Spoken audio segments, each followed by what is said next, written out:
Import Expo. I'm Li Qiuyuan in Beijing.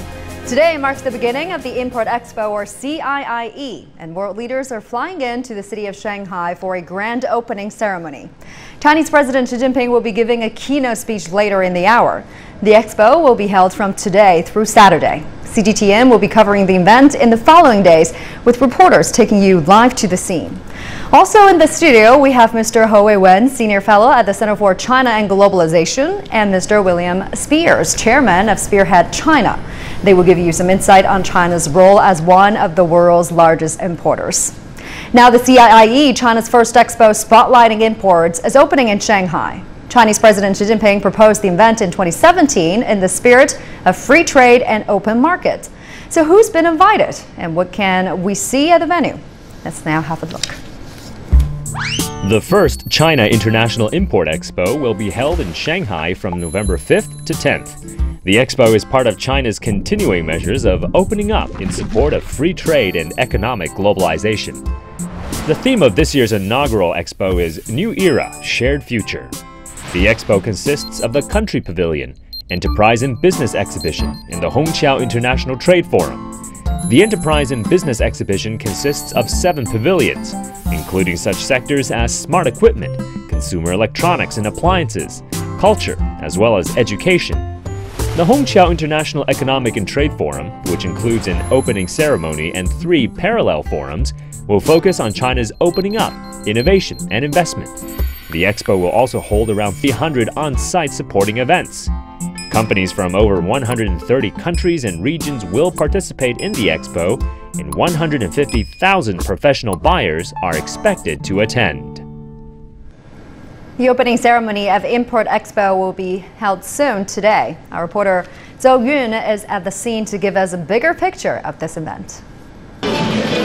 Well, hello there. It is finally the big day today, as now we are waiting for the final kick of the very first China International Import Expo. Well, for numerous companies and businesses, it's the first ever China International Import Fair. It presents a good opportunity in which they don't want to miss. And here, I want to give you some numbers just to give you an idea about this great attention that's been attracted from various countries around the globe. And these include, first of all, is 81 countries participating, ranging from Africa, Europe, America, and Oceania. And among them, we also see 12 guests of other countries. That includes Brazil, Canada, Egypt, and Germany, etc. So the delegations attended in this event are high profile as well, actually. That includes 14 head of state or prime minister level groups, 8 vice prime minister level groups, and nearly 60 minister level groups. So why is that, and what are they here for? Because China is expected to import $10 trillion worth of goods and services in the next 5 years. And that's why the foreign businesses are being very active in this expo, because for them, it feels like business matchmaking with the Chinese companies and customers, which offers great opportunity for those companies to find new partners, being more familiar with the Chinese business and investment environment, as well as, even though they have Chinese customers, it's also good for them to just conducting negotiations with those existing customers. So now we have the products from all over the world having arrived in this expo, and political and business leaders gathering in this room. And now we're waiting to hear the leaders of China and other countries around the world, about the new measures and policy measures, that are expected on going to make the trade more balanced and the world economy more robust. Back to the studio. Our Zhou Yun reporting there. Many thanks. Now, as one of the 3 major sections of the first China International Import Expo, participants are putting the finishing touches on their booths at the Country Pavilion for Trade and Investment. CGTN's Wang Hui takes us there. China, Peru, and Canada. 82 countries and 3 international organizations at 71 booths, showcasing their latest and the greatest. Crown-shaped roof racks, eaves-like spread wings. The China Pavilion is integrated with the exhibition areas for Taiwan, Hong Kong, and Macau. The area highlights the concepts of innovation, coordination, green, opening up, and sharing. It demonstrates China's economic and social achievements and the nation's global relevance. All other countries here hope their displays stand out as well. The exhibitors have put a lot of thought into their booths. At this one, they are not only showcasing their food and makeup, but also displaying a piano, whose brand is the oldest one in this country. They will also invite a piano player to play the music every other hour. It's also a great opportunity for those countries to introduce new products to the massive Chinese market. This is the first import expo held in China, so everyone wants to tap into the Chinese consumer market. So we try to also showcase to the Chinese consumer, to Chinese businessmen, that Poland is not only about food, it's not only about cosmetics, but we also have a range of other products that are very high-end, high quality, but on a very good price for Chinese buyer. More products will be shown to Chinese customers at the Expo's Enterprise and Business Exhibition, where more than 3,000 companies from over 130 countries will be. About 5,000 products will make their debut in China.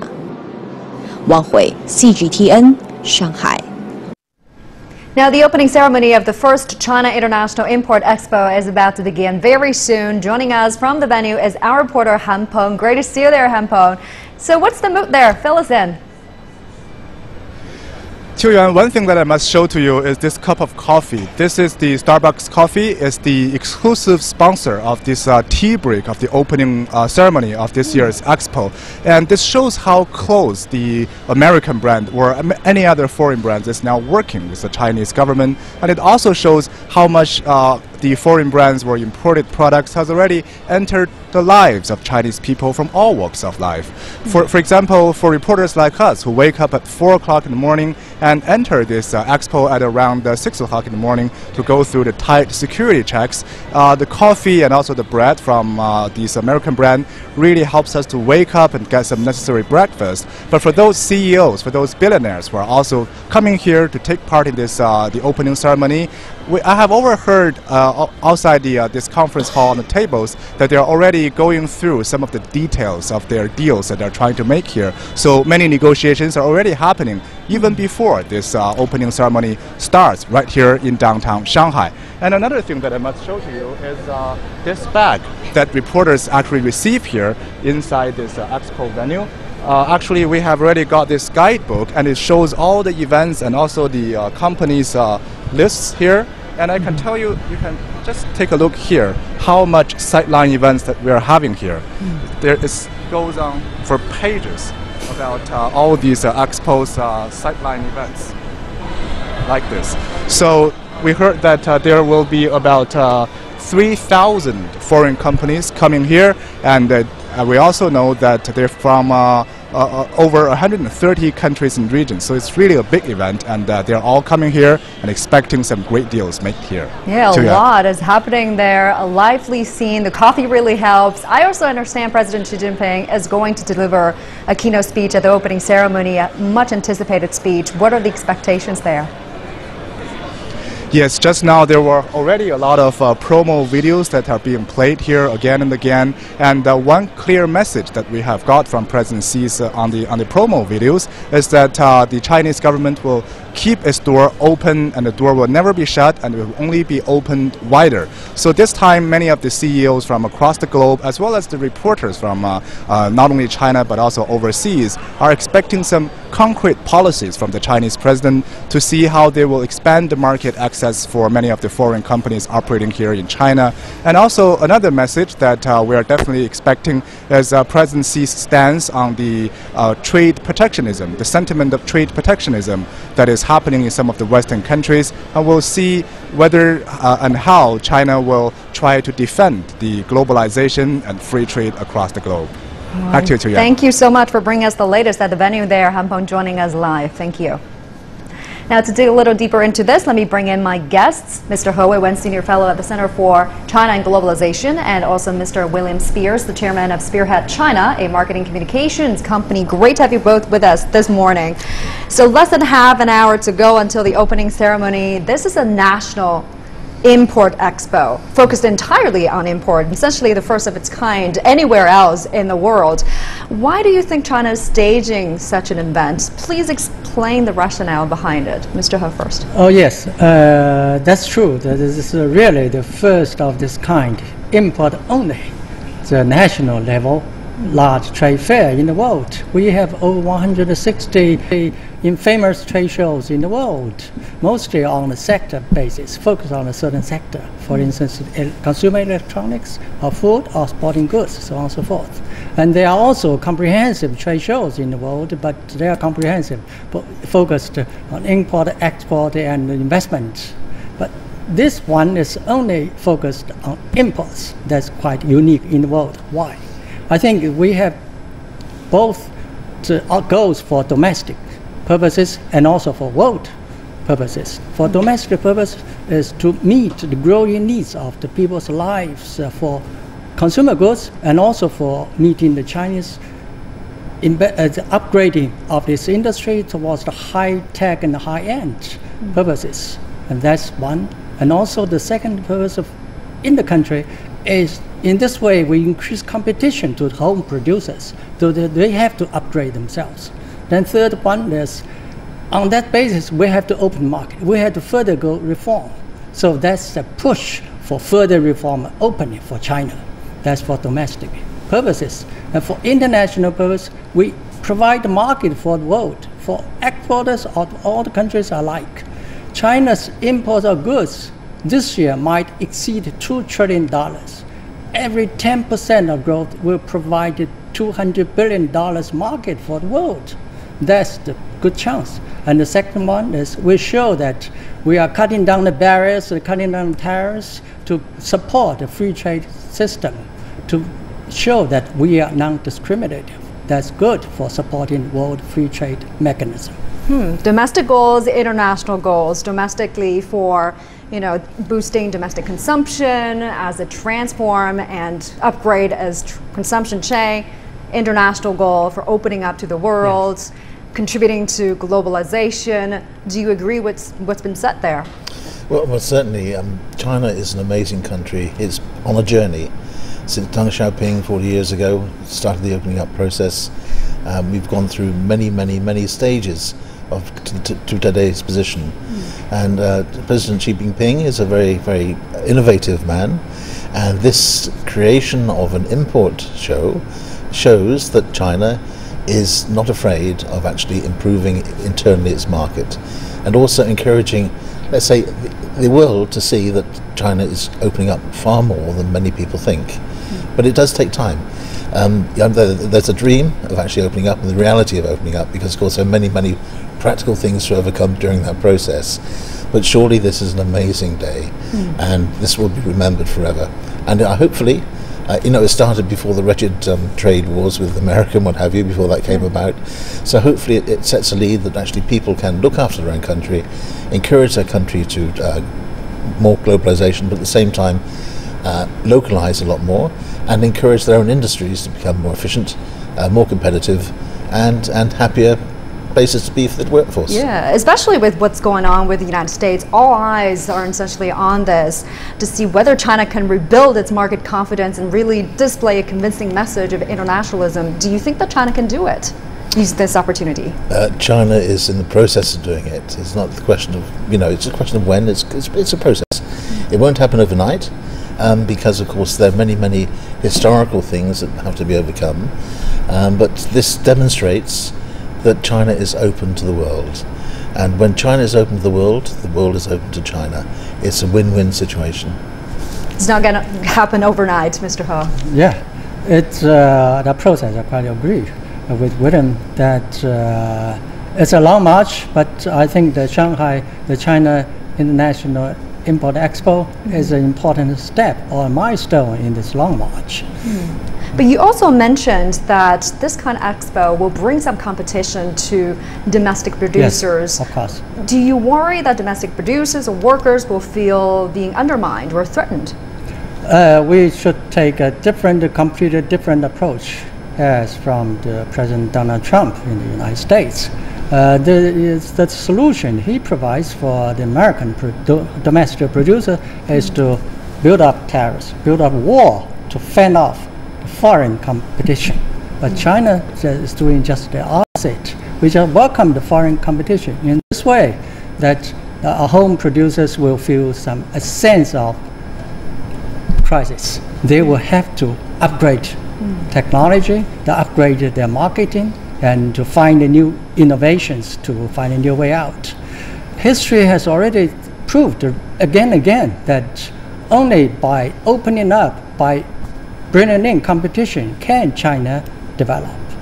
All right, stay with me, Mr. He and Mr. Spears. We have more to talk about. In the meantime, the first China International Import Expo has attracted participants from over 130 countries and regions. Their delegations bring not only their innovative goods and products, but also their expectations to the expo. Take a listen. Senegal will be present at the expo in Shanghai. From the commercial side, our two countries have increased the level of trade dramatically. We hope that this will continue. The whole of CIIE has to be seen in the context of the golden era of the relationship between Britain and China at the present time. That includes trade. There's a very healthy trend already there, and we will want to build on that. We're looking at how we can get liberalisation and get those markets opened up. CIIE has been designated by President Xi as being a significant priority of his. It's seen enormous growth. We ought to celebrate that, we ought to embrace that, and of course we as a nation want to continue to have a strong economic as well as strategic relationship with China, and this event's going to provide an opportunity for us to do that at a government level as well as at a business and cultural level.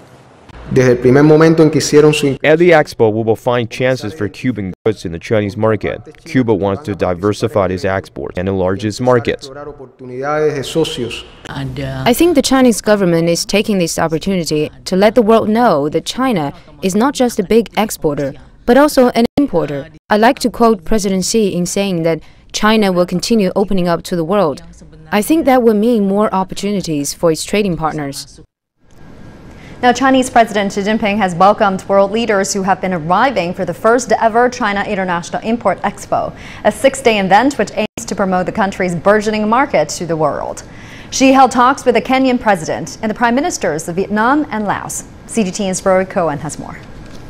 When meeting with Kenyan President Uhuru Kenyatta on Sunday afternoon, President Xi called for more bilateral cooperation on international affairs. Xi also said China and Kenya should maintain high-level exchanges, strengthen the exchange of governance and development experiences, and continue to support each other's core interests and major concerns. He added that China was willing to import more from Kenya to help the African country's competitiveness. Kenyatta said he hoped the Import Expo could be an opportunity for Kenya to strengthen its trade relationship with China. He said he appreciated China's efforts to open its market and to involve Africa in the process.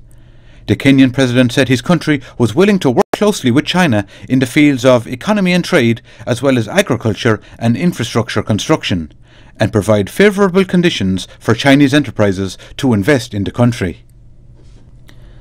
After meeting with the Kenyan leader, Xi also held talks with Vietnamese Prime Minister Nguyen Xuan Phuc.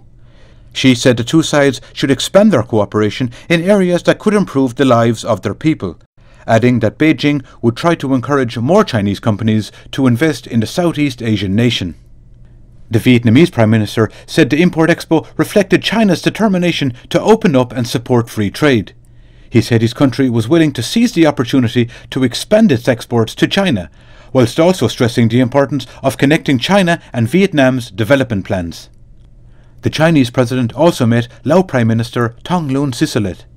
She said the countries should enhance cooperation in many areas, including disaster relief, and that efforts should be made to push ahead the China-Laos Economic Corridor and the smooth construction of the China-Laos Railway. The Laos Prime Minister said Xi's visit to the Southeast Asian nation last November was of great significance in promoting the development of their bilateral relations. Thongloun said Laos had benefited greatly from the Belt and Road Initiative, as well as China's support and assistance. Rory Cohen, CGTN. And my colleague Liu Xin earlier talked to Executive Director of the International Trade Center in Shanghai. She gave us her thoughts on the massive trade event. Have a listen. One is share, because this fair is about creating a shared future. We know about exports. Countries export what they know to do best, but they also have to import, which is what this fair is about. And importing is what the world knows to do best. The second word that I would use is sustainability. Sustainability because we need to make sure that trade works for everybody, not just for the happy few, for the 1%. It also has to work for the 99%. And this is a lot to do with small and medium enterprises, which are a big focus for the International Trade Center, but which are also a big focus for the Expo. And the third S that I would like to mention is signal. What this Import Expo is about is a signal that China is sending that it wants to keep its doors open to the world, that it wants to make sure that it continues not only to be the factory of the world, but it becomes the market of the world, hence this focus on import. And again, this is a nice bridge between the import and the Belt and Road Initiative, hence these new 3 S's that apply very well to the two of them. We're getting closer to that opening ceremony at this expo. Let's go live to our reporter Cui Huiyao, who is standing by for us at the International Broadcast Center in Shanghai. Thank you for joining us this hour, Huiyao. Now, as part of the first China International Import Expo, the Hongqiao Forum will also open this afternoon in conjunction with this expo. What's on the agenda there? Why is this such an important event on day one?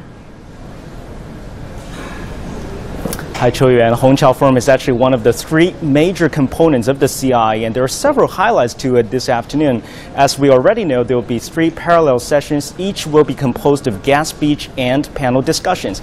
Big names in the global business world will be in attendance, including Bill Gates, Terry Gou of Foxconn, and Alibaba's Jack Ma. So what will they be discussing? Well, 3 main topics: opening up, innovation, and investment. So you might wonder, why do we need these discussions at CIIE? Well, it's because the issues are so relevant to the future of all the participants at CIIE, including the 3,000 enterprises and exhibitors, and of course the 150,000 buyers. So in fact, it would also affect every individual consumer like ourselves, because we all live in this fragmented world, especially with the ongoing debate about globalization and the rise of nationalism. So how could the world economy find a path forward? The Hongqiao Forum will offer its wisdom and solutions. And in addition to the 3 parallel sessions, there will be another high-level forum called International Business Media and Think Tank Forum. It's also taking place this afternoon, and it's actually co-hosted by CGTN under the theme of Build and Communicate an Open World Economy. So as the name itself suggests,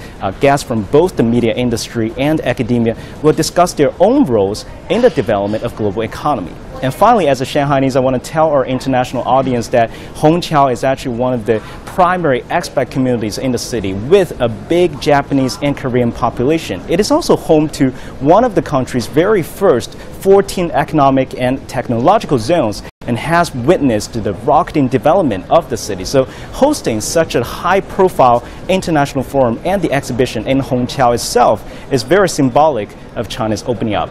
Back to you. Many thanks, Huiyao. Huiyao joining us live in Shanghai there. Now, Chinese President Xi Jinping and his wife, Peng Liyuan, have held a welcoming banquet for world leaders who will attend the China International Import Expo in Shanghai. Organizers say they are looking to showcase China's burgeoning market to the world. During the banquet, President Xi said the giant trade fair also aims to promote a new round of high-level opening up. He said the expo, which officially begins on Monday, will have participants from 172 countries, regions, and international organizations. He added that more than 3,600 enterprises will use the platform to negotiate with buyers from all over the world. The Chinese president said the event would help advance global economic and trade cooperation, promote China's massive international development project, the Belt and Road Initiative, build a new platform to boost economic globalization, and improve the lives of people around the world. And the opening ceremony will begin in about 20 minutes. Chinese President Xi Jinping will speak at the Shanghai Convention and Exhibition Center, followed by other world leaders. Coming up next in our special coverage is a review of China's achievements in opening up its market and reforming its economy over the past 4 decades, right after this short break.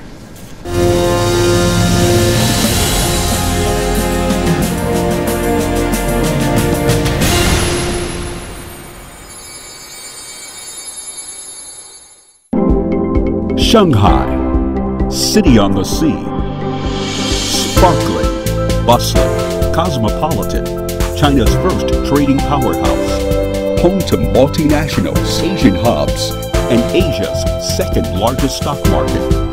Business power runs through the metropolis. Shanghai welcomes in the best of the world to break down barriers, smooth business, discover new possibilities. Join us November 5th through the 10th. A defining statement in China's opening up. The 2018 China International Import Expo.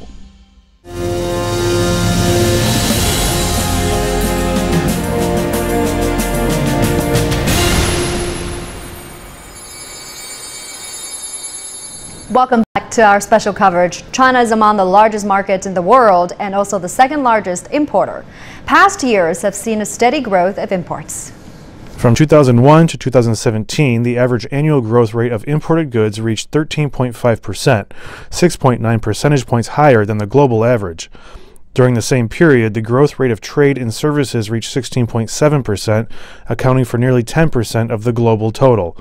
Among all the goods imported in 2017, machinery and transport equipment made up over $700 billion or 40%, followed by crude materials worth over $250 billion. That's slightly higher than mineral fuels, lubricants, and related materials. As for China's service imports last year, tourism was the largest sector with a value of over $250 billion, accounting for more than half of all the services imported and far exceeding other areas, followed by the transport sector worth nearly $100 billion. Joining us now from Shanghai is our correspondent, Jessica Stone. Great to see you there, Jessica. Now tell us more about the American companies participating in the expo. You've been following this expo for the past few days. What have you found out?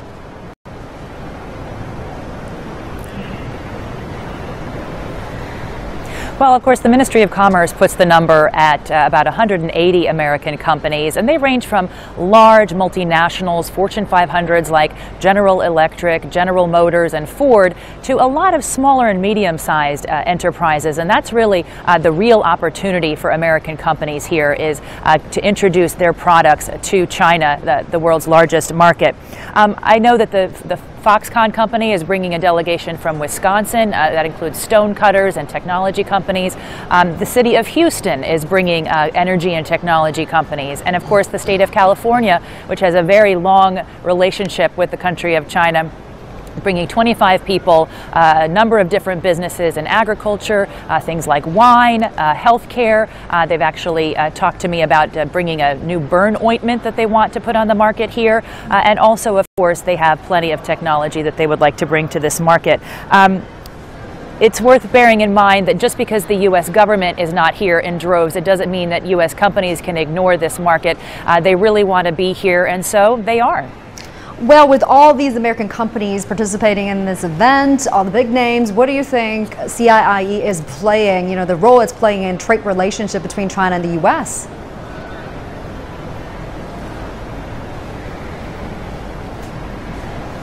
Well, I think it's a place where both sides are sending a message. I think that's part of why you didn't see a great American government participation here, and why you are seeing China make a very clear message and signal in terms of what it's trying to communicate with this expo.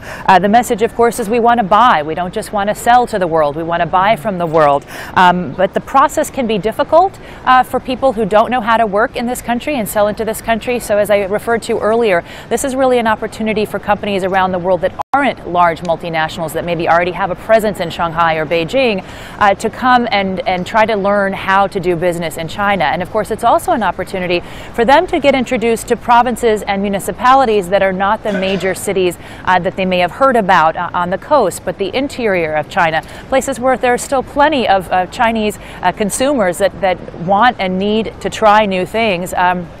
But that is also a function of what this import expo can do. There's certainly no expectation from people in Washington that there's going to be pledges of new kinds of reform, but what they are watching and what the world is really watching is how can China make it easier for these other companies, these less visible companies and entities from around the world to come and do business here. You know, there are people here from that represent one country with one product, and maybe in the agricultural space, maybe in the technological space.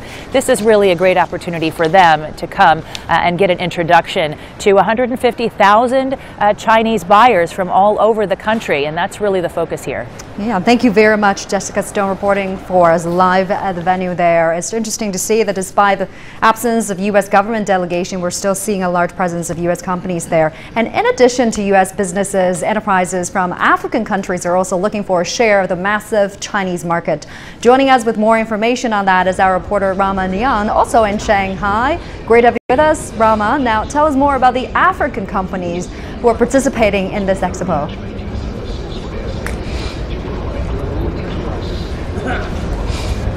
Indeed. So if you're just using the countries from which these companies are from, there's a fairly large number there. 40 countries represented, over 190 different companies as well from the continent, all represented here. And that includes everything from large conglomerates all the way down to SMEs and startups too. Now, geographically, that covers Nigeria and the Gambia over in the west. You've got Kenya, Ethiopia and Rwanda over in the east, and Zambia as well from the south, including South Africa as well, the continent's largest economy. Now, those cover a range of sectors from agricultural produce, there's lots of that here, bit of services, textiles as well. One interesting example that we've come across here on the agro side is an interesting medium-sized firm, Gashora Farms from Rwanda. They manage chili farms from around the East African country. They sell either the produce itself fresh into the market or a range of finished products to a range of countries, some of those in Europe, some next door in East Africa.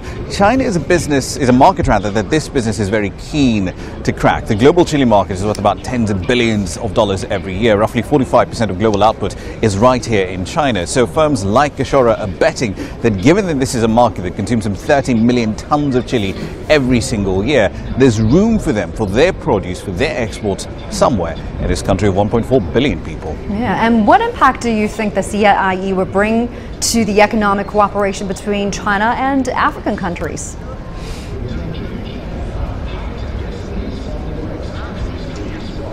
Indeed, so that then depends on the kind of deals that are struck either at this event or the side events that of course that are related to it between companies in China and various African firms who are here showcasing their wares, or even companies within the global south as well, but also important between the government of China and some of the African governments represented here. So let's start with the company side. We'll have definitive answers on what sort of deals are struck over the course of the expo. We're already seeing some pretty interesting trade deals happening even in advance of the event though. Alibaba, for example, the e-commerce giant, they signed a deal with the authorities in Rwanda ahead of the CIIE to make Rwandese produce, Rwandese products available for purchase by buyers online here in China. Now, on the government side, there's a lot of policy work that needs to go into essentially boosting the flow of exports from African economies into China. The Kenyan government, for example, I know they came here looking to make progress into areas, funding for the second phase of the construction of the standard gauge rail line from Mombasa to Nairobi, and of course extending that to the Ugandan border, an agreement to the tune of nearly $4 billion, and an agreement as well on sanitary and phytosanitary standards. Now, the latter is especially important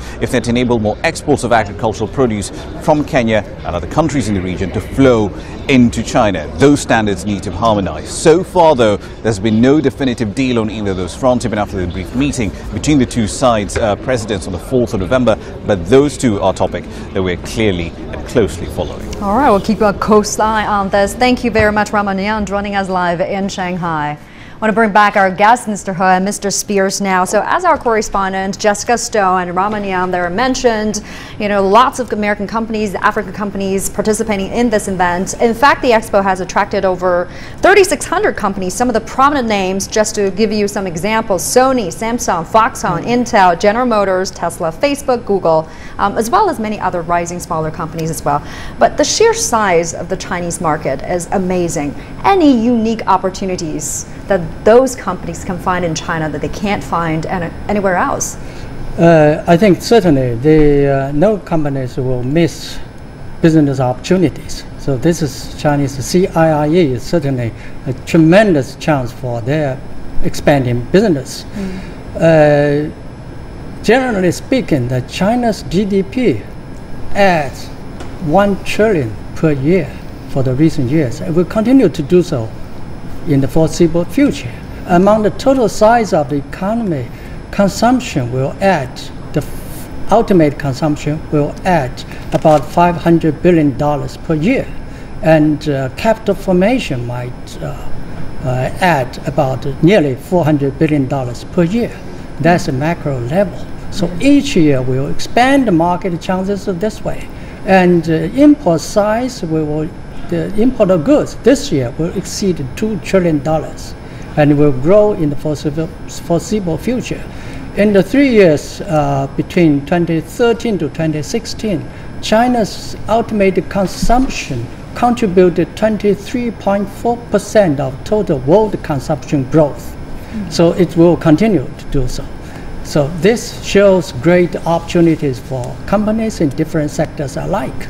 Just one example, the Medtronic, a world leader in cardiovascular treatment company based in the United States, will bring all the latest, best solutions proved worldwide to China.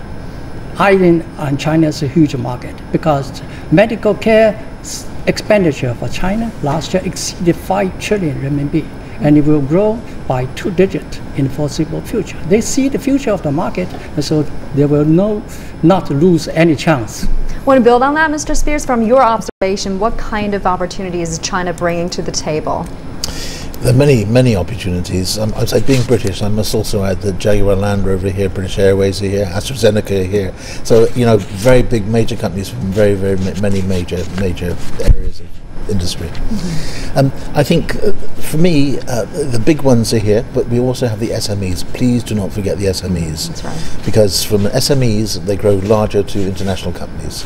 So I think for now, it's a question of the SMEs coming to China, getting to understand the Chinese market, which is very different to many other countries, as you appreciate, and it's for them to become more comfortable being here, and it's for them to actually make those contacts with trusted partners in China, have trusted joint ventures maybe, so that they can expand not only Beijing, Shanghai, Chengdu, Chongqing, go west, Chengman, as they say.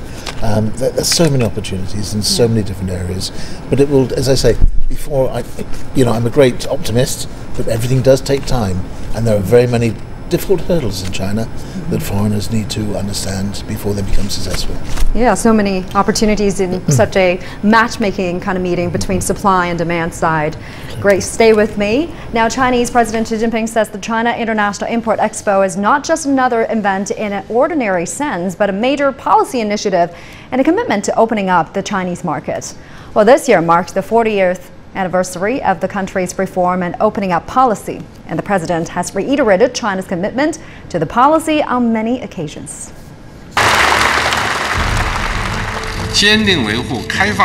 China will embrace an open world economy and a multilateral trading system and reject protectionism and unilateralism. No one who keeps himself in isolation on a single island will have a future.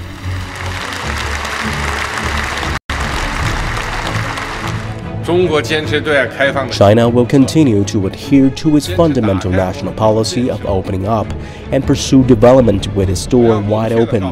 I wish to make it clear to all that China's door of opening up will not be closed and will only open even wider.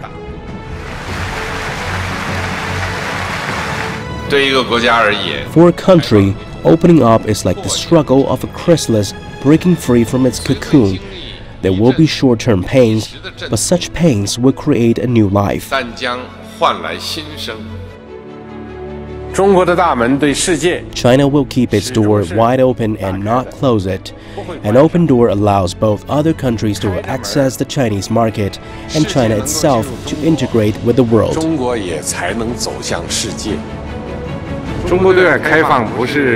China's opening drive is not a one-man show. Rather, it is an invitation open to all. It is a pursuit not to establish China's own sphere of influence, but to support common development of all countries.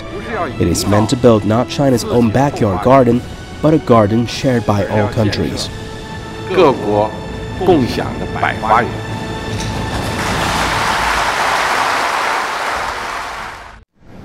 Now, the China International Import Expo is not the only effort being made to open up China's markets. A series of major actions was implemented throughout 2018, with the most recent change taking effect just days ago. These measures are expected to make the business environment more foreign investor friendly and better as a whole. An opportune moment to enter the Chinese market. China's promise for a better business environment is fast becoming a reality, with accelerated implementation of opening up measures. The government has largely slashed the number of items on its negative list for foreign investment, which is now allowed in more areas. The first change, an extensive opening up of the service industry. Take the financial sector as an example. Foreign investors now enjoy a permitted expansion of their business scopes. Another big step, easier access to the manufacturing sector. This affects industries like new energy vehicles, shipping, and aircraft. The government has also announced liberalization of agriculture, energy, and resources. At the same time, foreign restrictions have been further loosened or even removed in free trade zones, especially in the agriculture and mining sectors. While allowing foreign investment opens doors, many say a profitable business environment is another need. This year has seen 3 rounds of tariff reductions in China.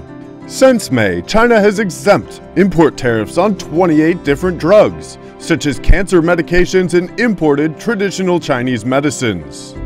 Effective July 1st, China's average tariff rate on vehicles was reduced to 13.8%.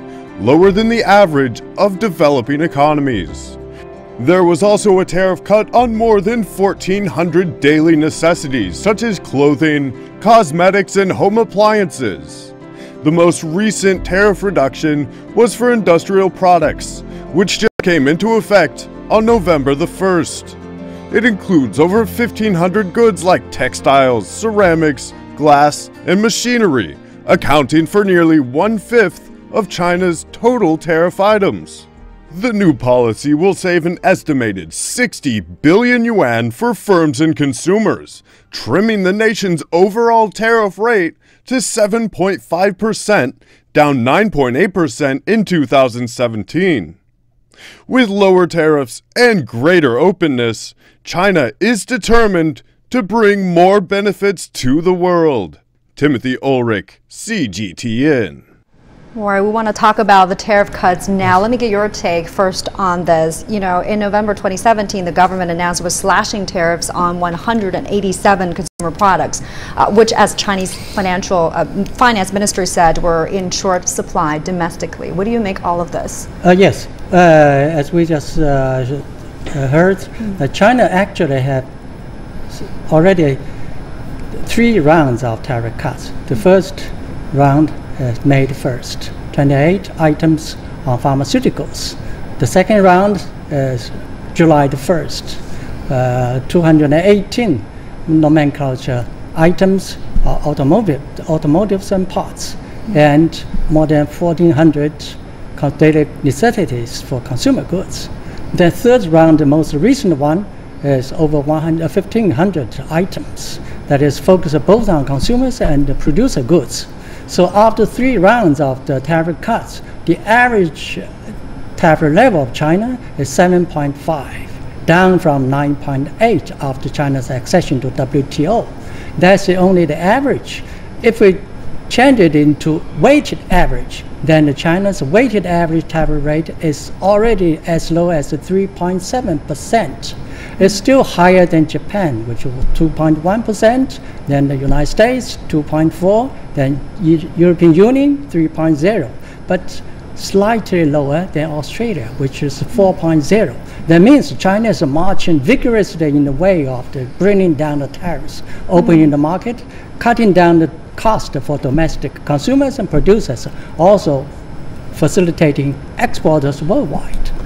Those are big moves. Why are those tariff cuts in place, though? Because people are saying this is a sign that China is having this proactive import policy now. This marks a change, really, in China's trade policy from over-reliance on export to balancing trade. Do you see it that way?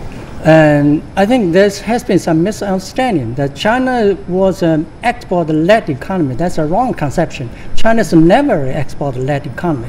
China's most of the driving forces for the growth of economy comes from domestic consumption and investment. Net export contributed never exceed 2 percentage points of total GDP growth. But now of course, we still support export. At the same time, we support imports. But we seek a balance between imports and exports. And what is more, beyond the trade balance, the more important thing is we want to have the best products, consumer goods, best technologies, and best services from the world to help develop China's economy, to improve our people's lives, to support our upgrading of industry. I have to get your take on what's been said by Mr. He. What do you think? I'm not a great percentage man like Wei Wen, but what I will say is that China has a great burgeoning middle class society that's coming from where it was to a great future. And China needs to satisfy that because, of course, the quality of product, for example, we had the milk problem years ago, and so you have a great, let's say, import section of milk and what have you. So we have to satisfy the need. Now, if we decrease the tariffs and encourage more imports, that means that in actual fact the Chinese industries will become more efficient and improve their quality. So it's a two-way thing. So first it's helping, let's say, assist the industry here to realize there's competition, they have to compete, and when they compete they will get better because competition is good in many areas, not all areas but most areas. And once competition becomes, let's say, more focused and fruitful, the quality of the materials for people in China and the rest of the world will become better. And that's how it should be, because it creates a better life for everyone. Yeah, hopefully that's the tie that will raise everybody, right? Thank you. Now, China has taken multiple steps to improve its business environment. A new World Bank report on this topic has endorsed China's efforts. For the first time, the country has jumped over 30 places to break into the world's top 50 countries when it comes to business climate. All right, so how do you interpret that report that, you know, China's business environment it's boosting at a very fast speed? I think that's surprising for all, including to me. I never thought about that because in the year, China's ranking in the year 2013 by World Bank in the business environment was 93rd.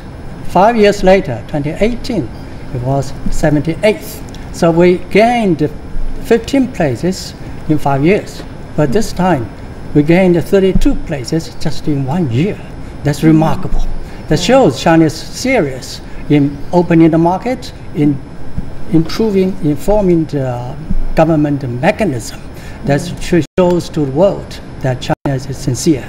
And it is rated by the international organizations, not by China, not by other countries. That's fair. I guess Shanghai being chosen as the venue is a good example for it with the great access and its port, isn't it? But Shanghai has been established as a great city and port for many, many years, and it has a great reputation. And of course, it is burgeoning in its own way with a massive internal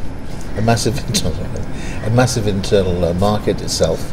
But if you think that China itself has 32 internal markets, different provinces which are equal to different countries in the rest of the world, it creates a central point that everyone can relate to as a modern example of what most cities in China perhaps would like to be.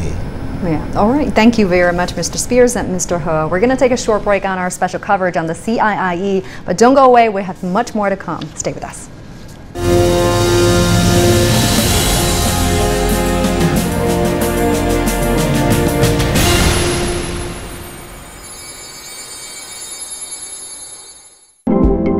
Shanghai, city on the sea, sparkling, bustling, cosmopolitan, China's first trading powerhouse, home to multinationals, Asian hubs, and Asia's second largest stock market.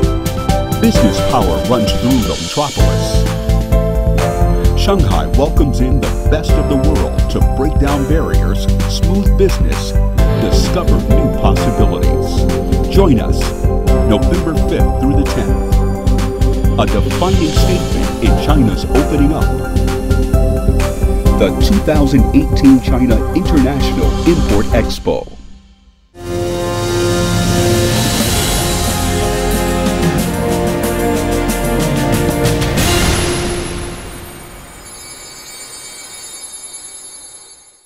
Welcome back to our special coverage on the CIIE. Let me bring back my guests. So we're hearing words that President Xi is going to appear any moment from now and make that opening speech. And as we wait for that, let's also talk about your expectations.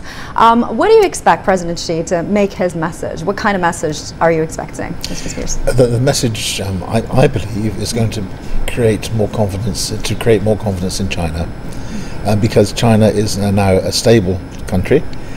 China is creating, let's say, it's not only let's say an innovative market as such. It wants a manufacturing market, so you have creation, innovation, and manufacture here, but also have massive internal market where not only the people of China can buy, but also other countries have the possibility to import their product here. Because 1.34 billion people, that's a massive market in anyone's terms.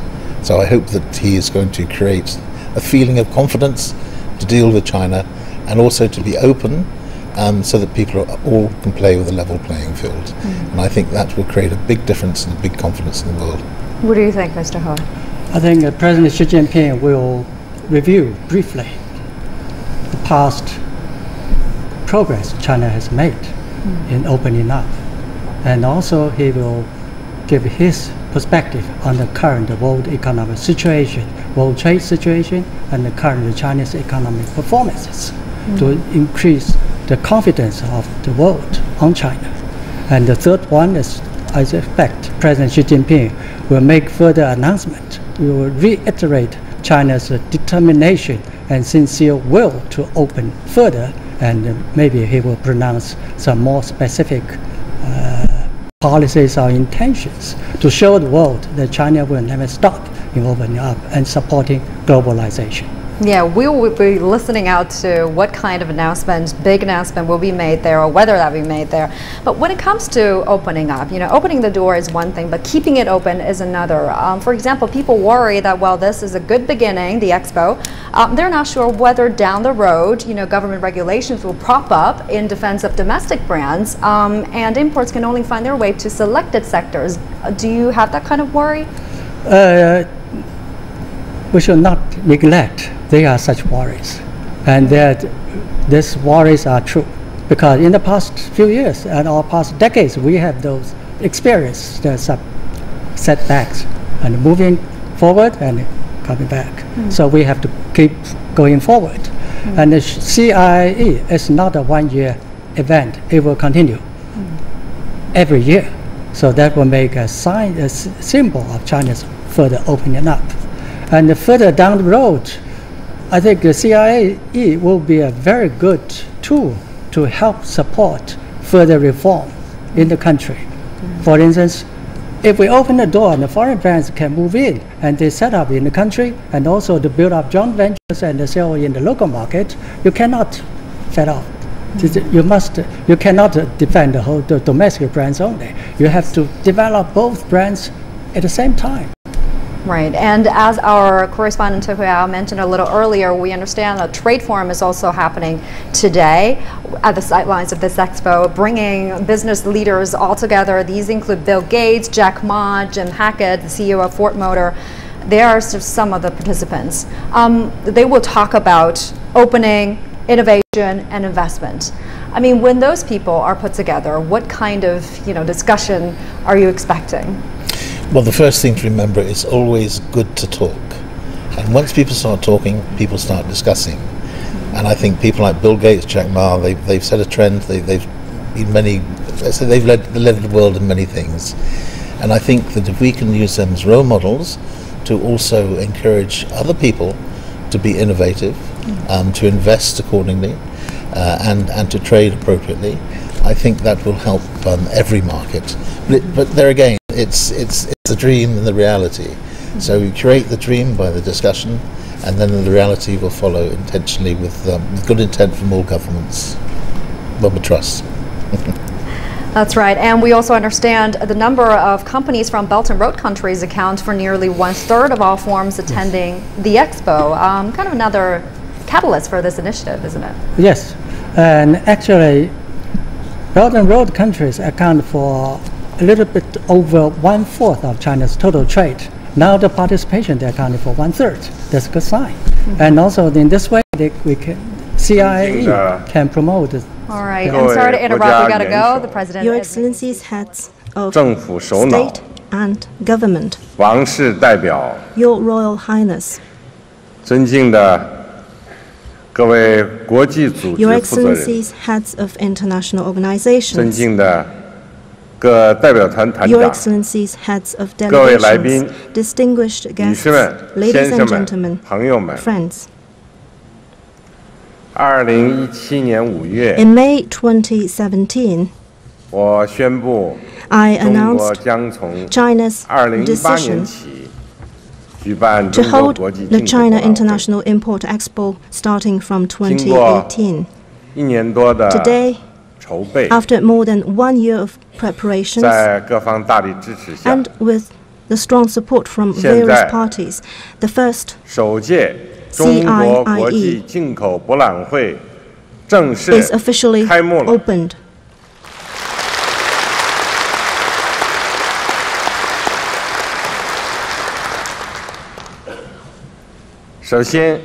At the outset, I wish to express on behalf of the government and people of China, and also in my own name, warm welcome,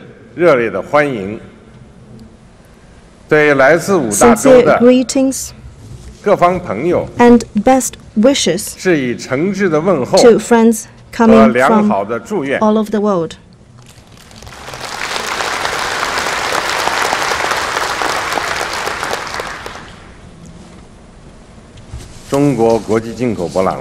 The CIIE is the first import expo held at the national level.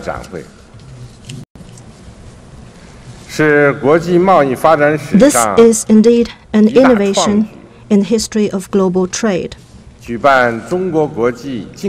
It is an important decision made by China to pursue a new round of high-standard opening up.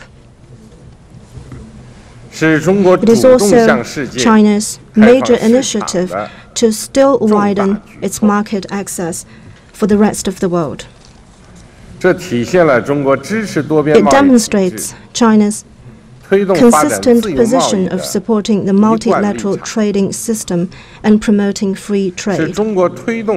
It is a concrete action taken by China to advance an open world economy and support economic globalization. Under the theme of New Era, Shared Future, the first CIIE will help friends from around the world to seize the opportunities presented by China's development in a new era and offer a platform for us to deepen international business cooperation for shared prosperity and progress. Attending this event are 172 countries, regions and international organizations, more than 3,600 companies with a total exhibition area of 300,000 square meters and over 400,000 Chinese and foreign buyers who are here to explore business deals. I wish all friends participating in this expo a most pleasant and rewarding experience. Ladies and gentlemen, friends,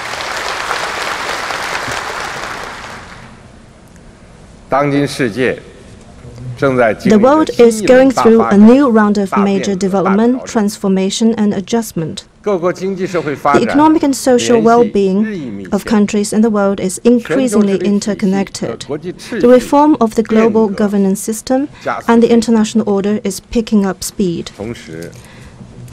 On the other hand, the world economy is going through profound adjustment, and protectionism and unilateralism are resurging.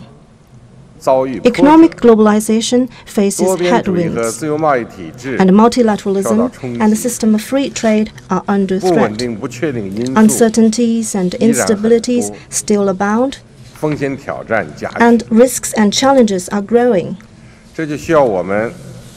Living in such a complex world, we need to see the underlying trend, boast a confidence in our future through opening up in cooperation, and work together to cope with risks and challenges.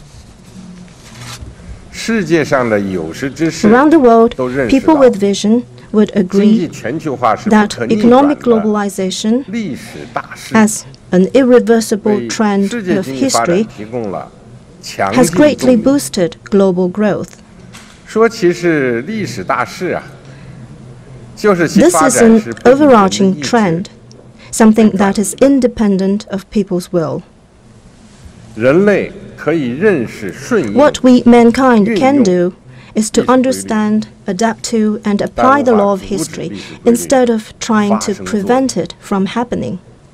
The wheel of history, indeed, will keep rolling forward no matter what.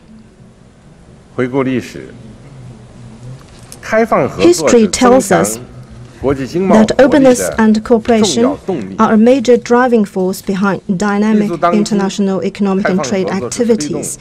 The current situation also calls for openness and cooperation to foster steady global recovery. Looking ahead, openness and cooperation will remain essential for continued human progress. A great vision, simple and pure, requires credible actions. Given the profound shifts in the international, political and economic landscapes, the vision for a better world for all calls on countries to act with greater courage and actively champion openness and cooperation in order to secure shared development. It is important for all countries to open wider and expand the space for mutually beneficial cooperation. Openness brings progress, while seclusion leads to backwardness. Global trade and investment are driven by the need of countries for mutual exchange and complementarity. The history of trade and economic cooperation testifies to the law that economies make progress together through exchange and interconnectivity while falling behind because of seclusion and closeness. Efforts to reduce tariff barriers and open wider will lead to interconnectivity in economic cooperation and global trade, while the practices of beggaring thy neighbor, isolation and seclusion will only result in trade stagnation and an unhealthy world economy. Countries need to pursue an open policy explicitly oppose protectionism and unilateralism, and strive to enhance the level of opening up at both multilateral and bilateral levels, so that we could make our economies interconnected and build an open world economy. We need to improve macroeconomic coordination and reduce negative spillovers of national policies to jointly promote global growth. We need to establish a set of global economic and trade rules that is fair, reasonable, and transparent, and promote trade and investment liberalization and facilitation to make the global economy more open through greater exchanges and integration. It is important for all countries to pursue innovative growth and speed up the transformation of growth drivers. Innovation is the premier engine for development. Only with bold innovation and reform can we break the bottlenecks in global growth. The world economy has just emerged from the shadow of the international financial crisis, and recovery is still unstable. There is an urgent need for concerted efforts of countries around the world to promote scientific innovation and foster new growth drivers. The well-being of humanity is the biggest driving force for scientific innovation. In this interconnected global village, to share the fruit of innovation is the common aspiration and natural choice of the world community.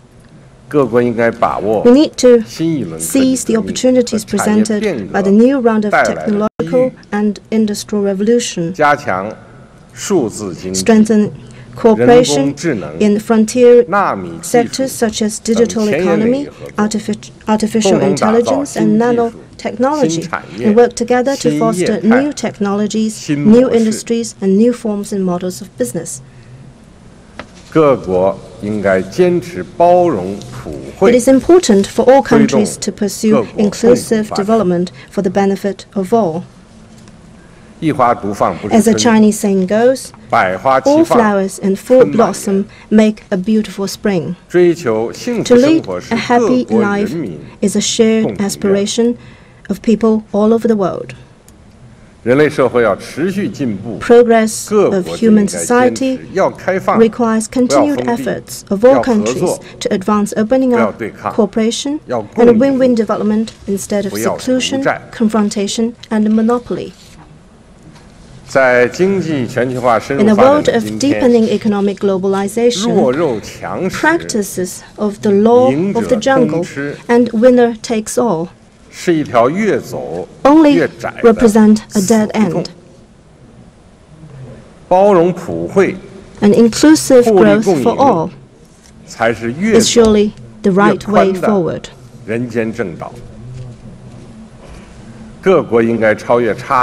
Countries need to rise above differences and leverage their respective strengths to pursue inclusive growth in the face of common risks and challenges.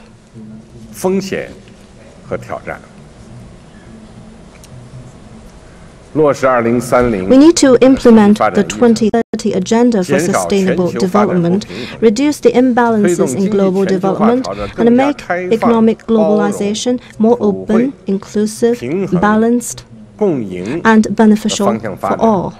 This way, people of all countries will be able to share in the benefits of economic globalization and global growth.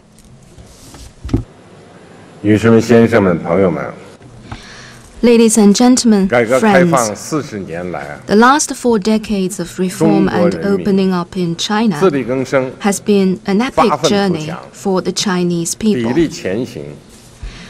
With determination and through self-reliance and hard work, we have forged ahead on the road to national development and progress. China has pursued development with its door open and succeeded in transforming a closed and semi-closed economy into a fully open economy. Openness has become a trademark of China. China has grown by embracing the world, and the world has also benefited from China's opening up. As I explained at the Boao Forum for Asia last April, China's economic growth over the past 40 years has been achieved with a commitment to opening up. In the same vein, high-quality development of China's economy in the future can only be guaranteed with greater openness. I have made it clear once and again that China's door will never be closed. It will only open still wider. China will not stop its efforts to pursue higher quality opening up. China will not stop its effort to pursue an open world economy. And China will not stop its effort to pursue a community with a shared future for mankind.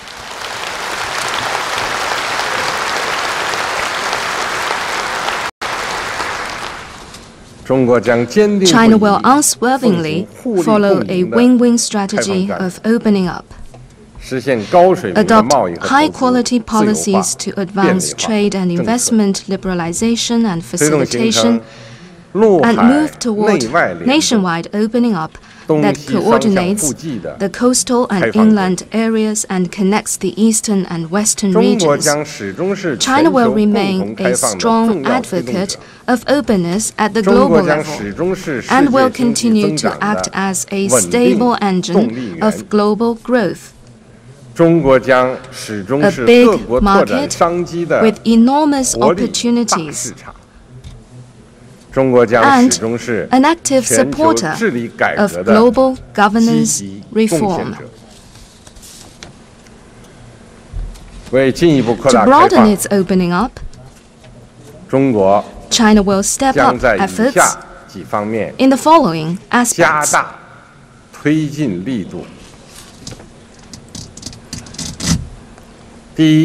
First, we will stimulate the potential for increased imports. China's initiative to expand imports is not a choice of expediency. It is a future-oriented step taken to embrace the world and promote common development. To meet the trend of consumption upgrading, we will take more proactive measures to increase people's income and their spending power, foster new growth areas of medium high-end consumption, continue to unleash the potential of the domestic market, and expand the scope for imports. We will take further steps to lower tariffs, facilitate customs clearance, reduce institutional costs in import, and step up cross-border e-commerce and other new forms and models of business. China has a big market of over 1.3 billion people, and it is our sincere commitment to open the Chinese market.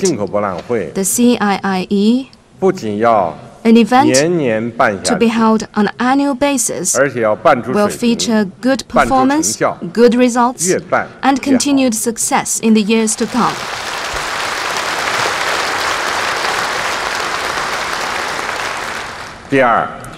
Second, we will continue to broaden market access. The market access measures I announced last April have been basically put in place. China has shortened the negative list on foreign investment to reduce investment restrictions and promote investment liberalization.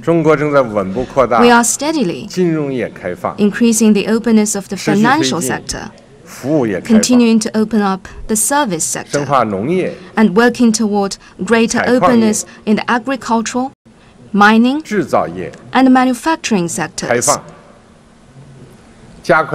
We are accelerating opening in such areas as telecommunications, education, medical service, and culture. In particular, the foreign equity caps are going to be raised in the education and medical service sectors, where there is both huge interest among foreign investors and shortage in domestic supply. In the coming 15 years, China's import of goods and services are expected to exceed 30 trillion US dollars and 10 trillion US dollars respectively.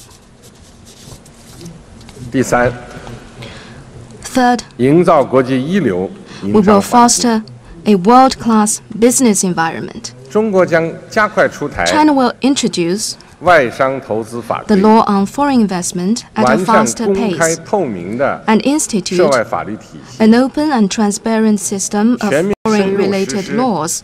We will implement across the board the management system based on pre-establishment national treatment and negative list. We respect international business rules and practice and provide equal treatment to all types of businesses registered in China.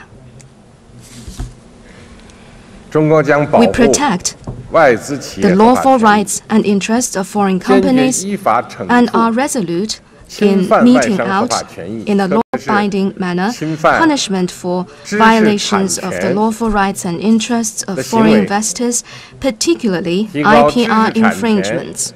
We will enhance the credibility and efficiency of IP examination and put in place a punitive compensation system to significantly raise the cost for offenders. Improvement of the business environment is an ongoing process, and there is always room for things to become better.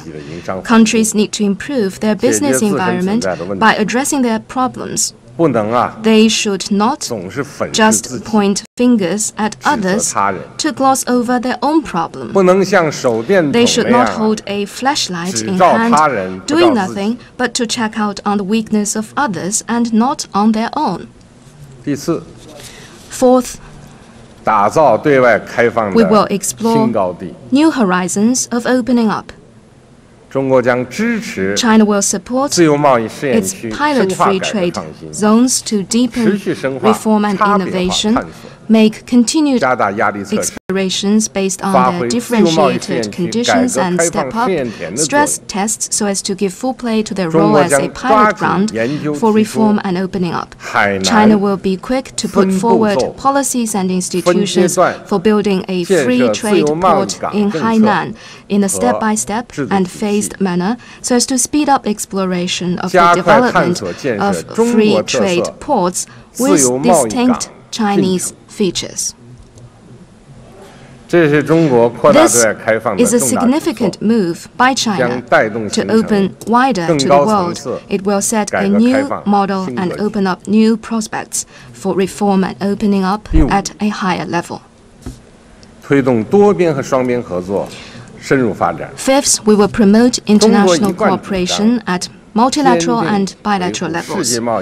China believes that the rules of the WTO should be upheld firmly, its necessary reforms should be supported, and the multilateral trading system should be defended. China will strive for the early conclusion of the Regional Comprehensive Economic Partnership and speed up negotiations on a China-EU investment agreement and a China-Japan ROK free trade area. China will earnestly implement the 8 major initiatives announced at this year's Beijing summit of the Forum on China-Africa Cooperation. China supports mechanisms such as the G20, APEC, Shanghai Cooperation Organization, and BRICS in playing greater roles in building a fairer and more equitable global economic governance system. China will continue to advance the Belt and Road Initiative through international cooperation in the spirit of consultation and collaboration for shared benefits. We will work with the participating countries on major projects, set up more trade promotion platforms, and encourage more well-established and capable Chinese companies to invest in countries along the routes, to enhance cooperation in areas of ecology, science and technology, culture, and people's livelihood. By so doing, we hope to set up for the whole world a platform for open cooperation.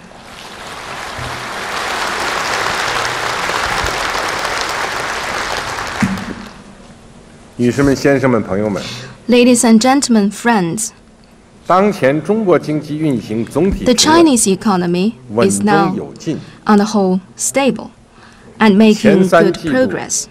For the first 3 quarters of this year, China's GDP grew by 6.7%, including a 6.5% growth registered for the 3rd quarter, meeting our targeted goal for growth. Grain output for the whole year is projected to surpass 1.2 trillion jin, or 600 million tons. Some 11.07 million new jobs have been created in towns and cities, hitting our annual goal ahead of schedule. Judged by the main economic indexes from GDP growth, job creation, consumer prices, and international balance of payment, to companies' profit margins, government fiscal revenue, and productivity, China's economy is truly performing well within the reasonable range.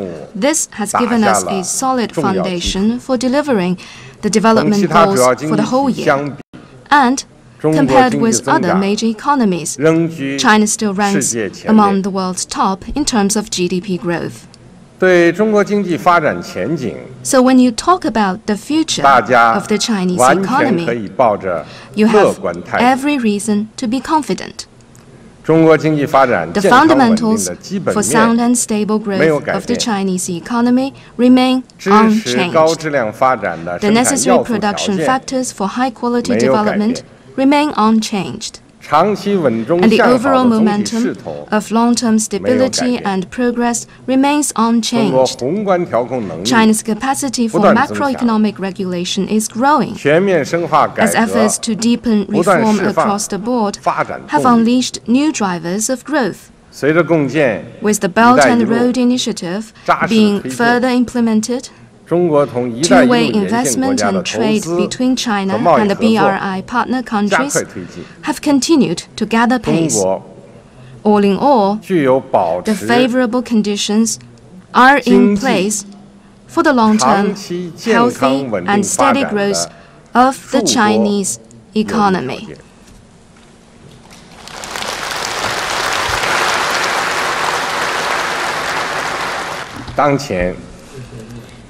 Of course, everything has two sides. The economic situation at home and abroad has created some significant challenges for the Chinese economy, such as more uncertainty in some sectors, more difficulties for some enterprises, and growing risks in certain sectors. These challenges, generally speaking, are natural in the course of development, and we are taking active steps to solve them. Our efforts are already paying off. China is the world's second largest economy. We have a market of more than 1.3 billion consumers who live on the land of over 9.3 million square kilometers. To use a metaphor, the Chinese economy is not a pond, but an ocean. The ocean may have its calm days, but big winds and storms are only to be expected. Without them, the ocean wouldn't be what it is. Big winds and storms may upset a pond, but never an ocean. Having experienced numerous winds and storms, the ocean will still be there.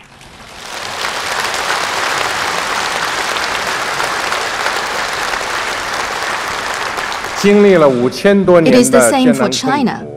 After going through 5,000 years of trials and tribulations, China is still here.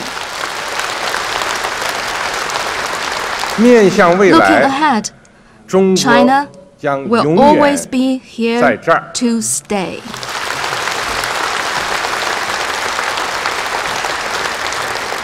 I am convinced as long as we have strategic confidence, deepen reform and opening up across the board, intensify supply-side structural reforms, and make greater efforts to solve outstanding problems, then the Chinese economy will surely make a quicker transition to high-quality development. The Chinese people will surely overcome all challenges coming our way.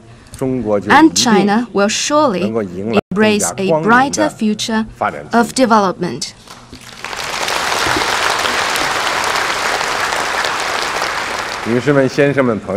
Ladies and gentlemen, friends, every city has its character.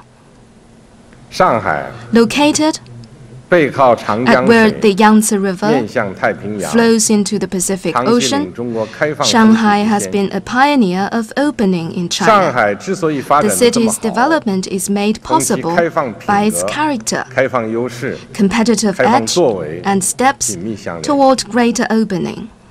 Having myself worked here, I know personally just how important it is for Shanghai to be open and for China to keep the city open. Indeed, openness, innovation, and inclusiveness have become the hallmark of Shanghai.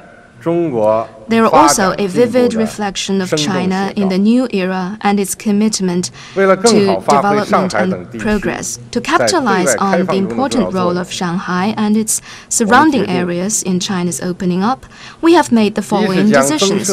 First, we will expand the China-Shanghai Pilot Free Trade Zone to include a new section and will encourage and support bold and creative steps by Shanghai to advance investment and trade liberalization and facilitation so that more of its successful practices may be replicated in other parts of China.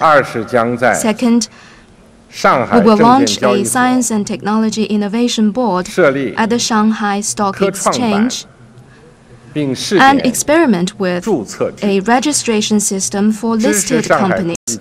We will also support Shanghai in cementing its position as an international financial center and a hub of science and innovation, and steadily improve the fundamental institutions of its capital market. Third, we will support integrated development of the Yangtze River Delta region. We will make it a national strategy and implement our new development philosophy in real earnest. We will build a modern economic system and adopt higher standards for reform and opening up. The region will develop in tandem with the Belt and Road Initiative, the Beijing-Tianjin-Hebei Coordinated Development Area, the Yangtze River Economic Belt, and the Guangdong-Hong Kong-Macau Greater Bay Area, and will help improve the overall layout of China's reform and opening up. Ladies and gentlemen, friends, the CIIE is hosted by China with the support of the WTO and other international organizations, as well as a large number of participating countries. It is not China's solo show, but rather a chorus involving countries from around the world. I hope that at the Hongqiao International Economic and Trade Forum, you will brainstorm ideas for reforming the global economic governance system, for jointly safeguarding free trade and the multilateral trading system, and for working together to foster an open global economy that is innovative and inclusive. Together, let us contribute to our common efforts to build a community of shared future and usher in an even better tomorrow for mankind. Thank you.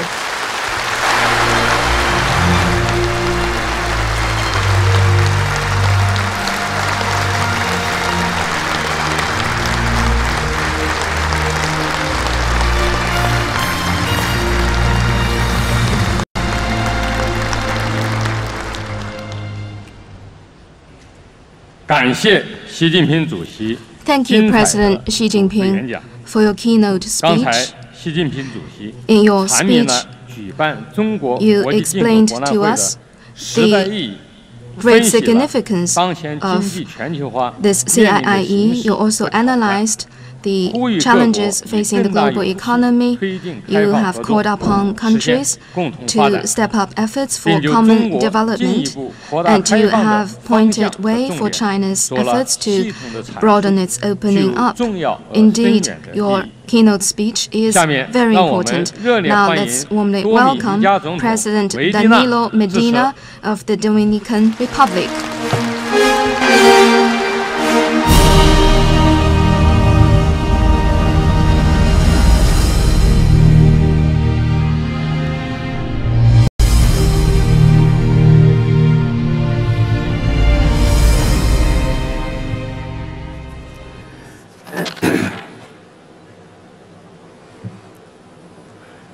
Excelentísimo señor Xi Jinping, Presidente de la República Popular de China. President Xi Jinping of the People's Republic of China. Your Excellencies, heads of governments, heads of state, Your Excellencies, heads of delegations, and international organizations, ladies and gentlemen, it is a pleasure to be here today with all of you, and I extend the warm greetings of the Dominican people to each of those present here. I want to thank President Xi Jinping and his government, as well as the Shanghai Municipal Government and the organizers of this event, for the invitation to the first China International Import Expo of China, which has already become a major event for international trade. It is an honor for us to visit Shanghai, which is not only the largest city in China, but also the most dazzling and perhaps the one that best reveals the commitment of the Chinese people to modernity, globalization, and the progress of human civilization.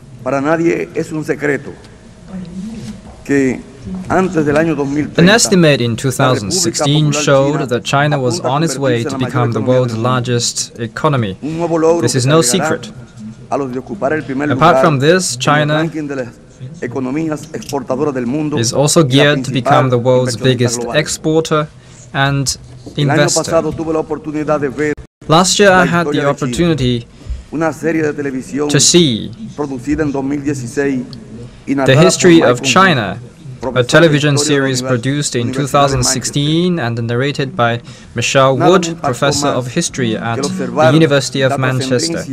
Nothing shocked me more than observing the importance attached by the Chinese people to the celebration of the Qingming Festival, or the Tomb Sweeping Day, on which families honor their ancestors, presenting themselves before their graves to narrate the achievements that each member of the family made during the previous year, honoring the family name. The manifestation of respect and commitment of the Chinese people with their ancestors is truly moving and extraordinarily humane. But at the same time, it reveals an additional cause behind the great march of the Chinese people to turn their nation into the largest economy of the world. Millions of Chinese studying, innovating, creating and working not only to improve the living conditions of their families and raise the wealth of their great nation, but also because they understand that with this they are honoring and exalting their predecessors. Ladies and gentlemen, this fair is an unbeatable space not only to know the products and services demanded by the Chinese economy, but also to promote commercial exchange and greater understanding among the dozens of countries present here from the 5 continents. To be here and present ourselves between both dynamism and activity is a reminder of the best values of globalization, a process in which we can and must all win. Today, China has become a benchmark of open exchange, cooperation and connectivity among nations. This is evidenced by the process of reform and opening up, which is now 4 decades old, and the important Belt and Road Initiative. We congratulate the Chinese government for once again showing its openness in organizing this expo, so that other countries can present their products and get in touch with potential customers in a market as enormous as China. This fair allows us to know a wide sample of the products and services in high demand by the growing Chinese middle class. The World Factory now opens its doors and everyone present is happy to be able to show its population our enormous potential. Likewise, we understand that for all participating countries, it is a great opportunity to be present in this space, which allows us not only to approach the great Asian giant, but also to exchange experiences, launch strategic partnerships, and explore models of cooperation to integrate ourselves successfully with this market. The Dominican Republic is here today in a very special circumstance, because in May we began a new stage of full diplomatic relations with the People's Republic of China. Therefore, it is of special interest for us to strengthen the commercial and cultural ties between our peoples. It is worth mentioning, however, that the commercial ties even before the new stage of diplomatic relations already exceeded $2.5 billion per year. We trust, however, that initiatives like this allow us to balance the trade between our nations. Dominican products are recognized worldwide for their quality. We are the #1 exporter of handmade cigars and one of the biggest exporters of high-quality cocoa, a beloved Dominican rum, as well as tropical fruits and vegetables such as pineapple, avocado, and banana, among others. These and other products are annually exported to more than 150 countries, including the most demanding and competitive international markets. For us, it is a great satisfaction to be able to offer them in this Import Expo so that they know firsthand the best of our land. I trust that they will be of your liking and interest, and that they will convey the joy and generosity of the Dominican people who produce them.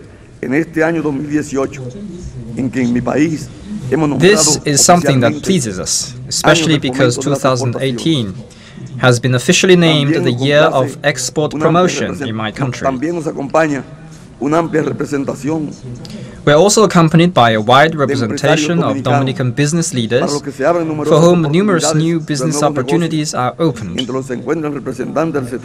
among which are representatives of the industrial sector, free trade zones and the tourist area, all of which are areas in which we are leaders in the Caribbean and Central American region. And of course, when we think about increasing Dominican exports, one of the first things we have to think, both from the government and the private sector, is to get into new markets, growing markets like those we find in Asia and in particular in China. That is why we have come today with a delegation of Dominican producers and exporters in order to strengthen ties, listen to ideas, and also make proposals. We understand that the strengthening of commercial relations is a fundamental step to bring countries closer in all areas.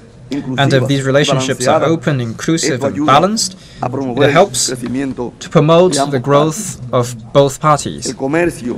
Trade is and must always be seen as a win-win opportunity.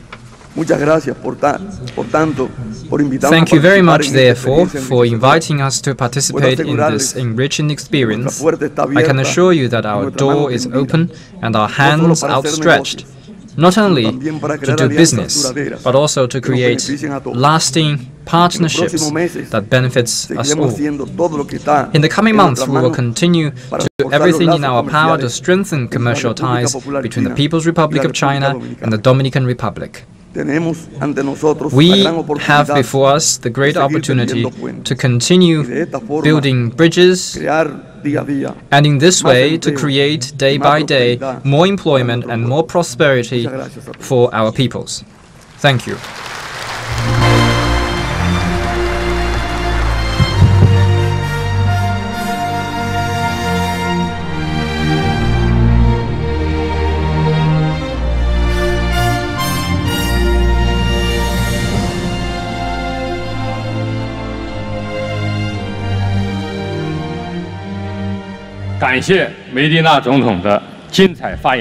Thank you, President Medina.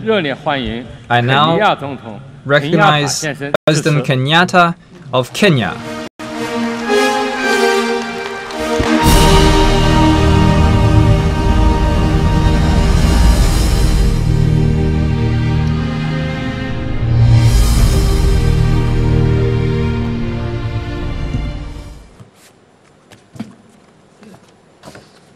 Your Excellency, Xi Jinping, President of the People's Republic of China, Your Excellencies, Heads of State and Government, Your Royal Highness, distinguished delegates, ladies and gentlemen, I am pleased to join you for the opening of this historic China International Import Expo.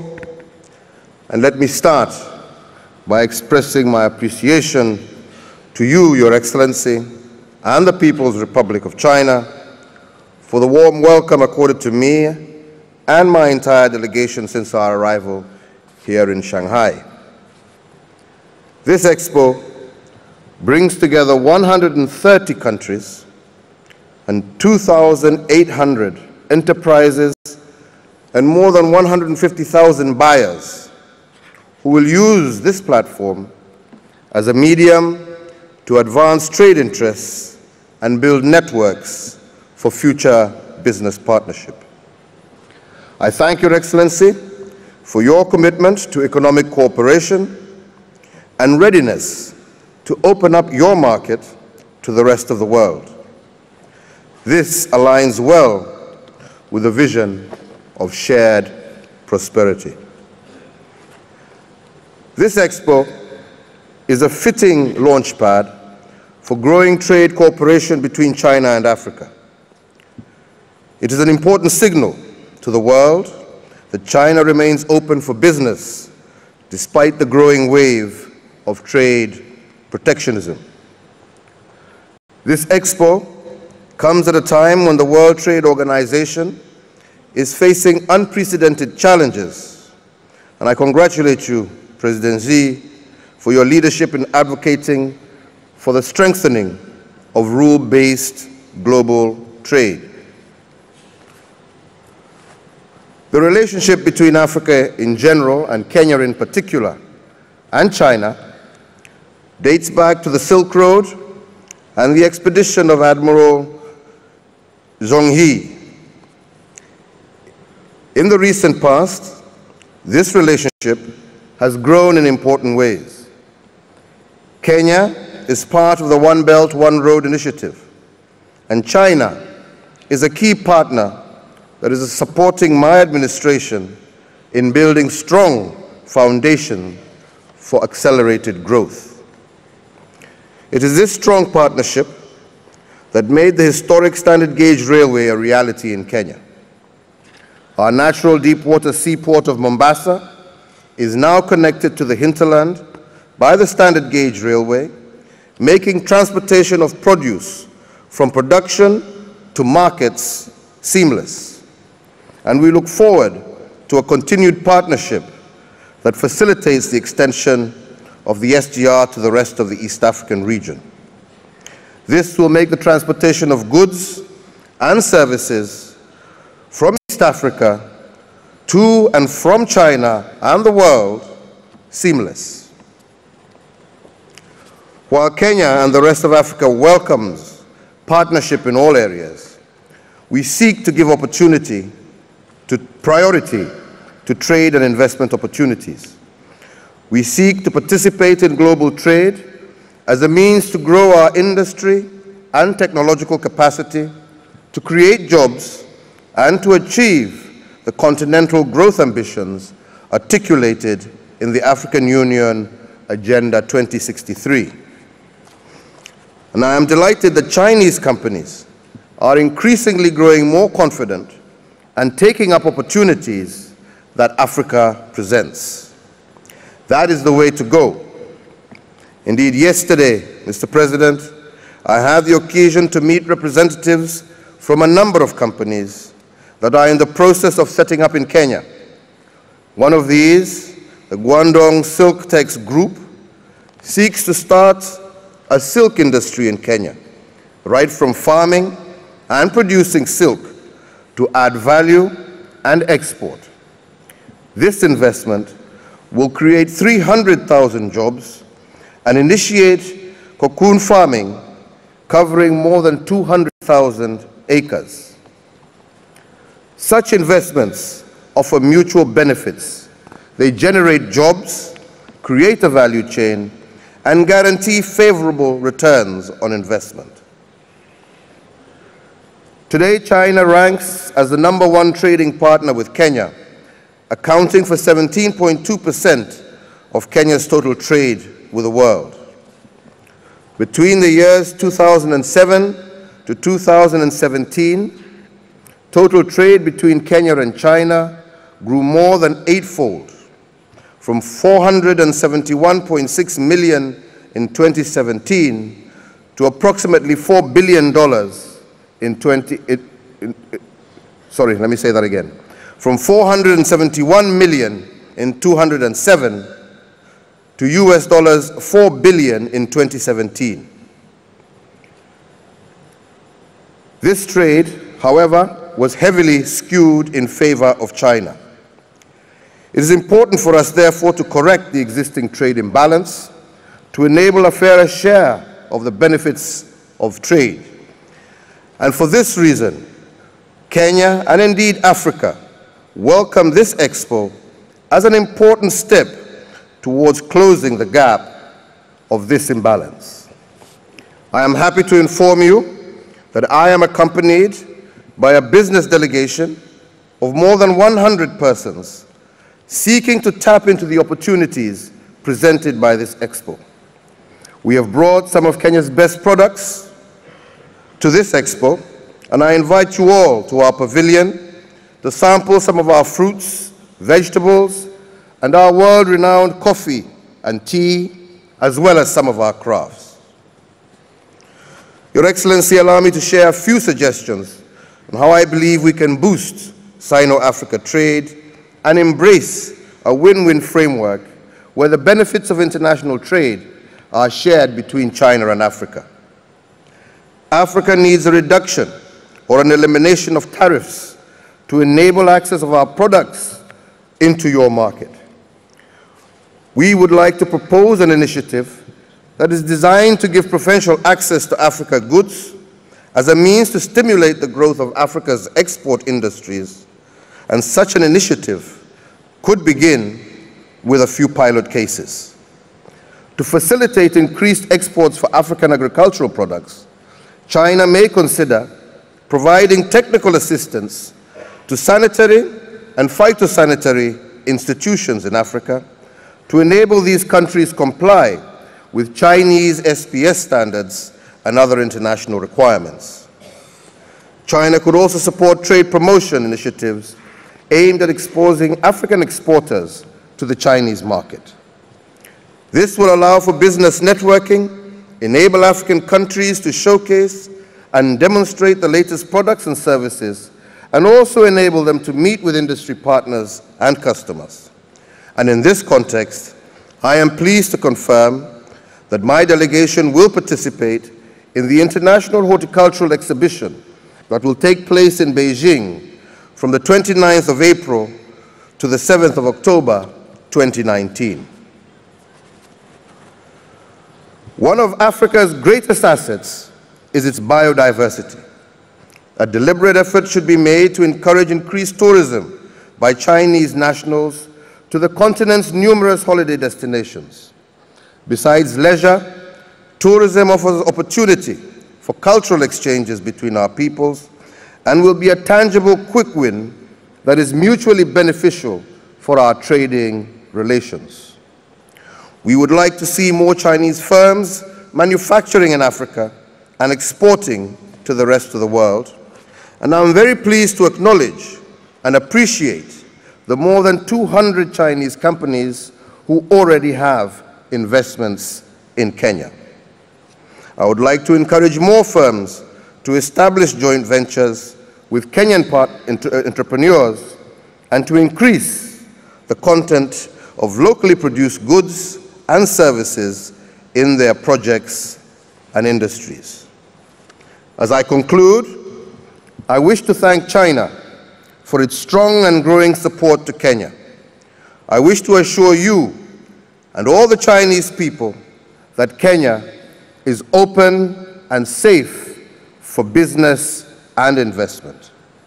Kenya has a diversified economy, and there are limitless opportunities to invest and do joint ventures in construction, agriculture, infrastructure, ICT, and financial services. In addition, Kenya has one of the most conducive business environments in Africa. Since 2014, Kenya has leapt from position 136 to position 61 in 2018 out of the 190 countries in the World Bank ranking in the ease of doing business. This constitutes a rise of 75 positions in 4 years. It is an ideal private sector-driven investment destination and a gateway to the rest of Africa. Your Excellencies, distinguished guests, ladies and gentlemen, it is indeed my sincere hope that this expo will lead to a significant increase in trade flows between our countries and provide an opportunity for all of us to learn from China's remarkable growth experience. I also hope the business delegates will finalize business deals, sign joint venture agreements, and undertake several other trade collaborations. We look forward to great engagements, great partnership, and increased trade with you all as we seek to meet the aspirations and dreams of our people. I thank you all for your kind attention. Thank you very much.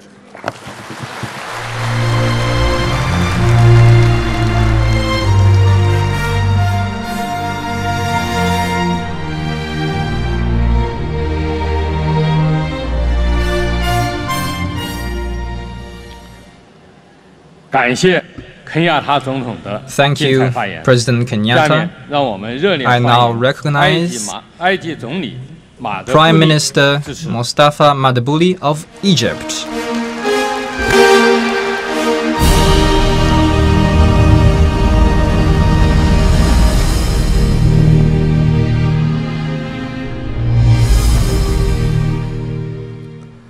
بسم الله الرحمن الرحيم. فخامة الرئيس شي جين بينغ، معالي السادة أصحاب الفخامة والسعادة، رؤساء Excellencies, heads of state and government, اسمحوا لي في البداية distinguished أن أقدم بجزيل الشكر لفخامة الرئيس Xi Jinping, I want to express my appreciation to President Xi Jinping of the People's Republic of China and to the friendly Chinese people for the warm hospitality accorded to us during this first China International Import Expo in Shanghai.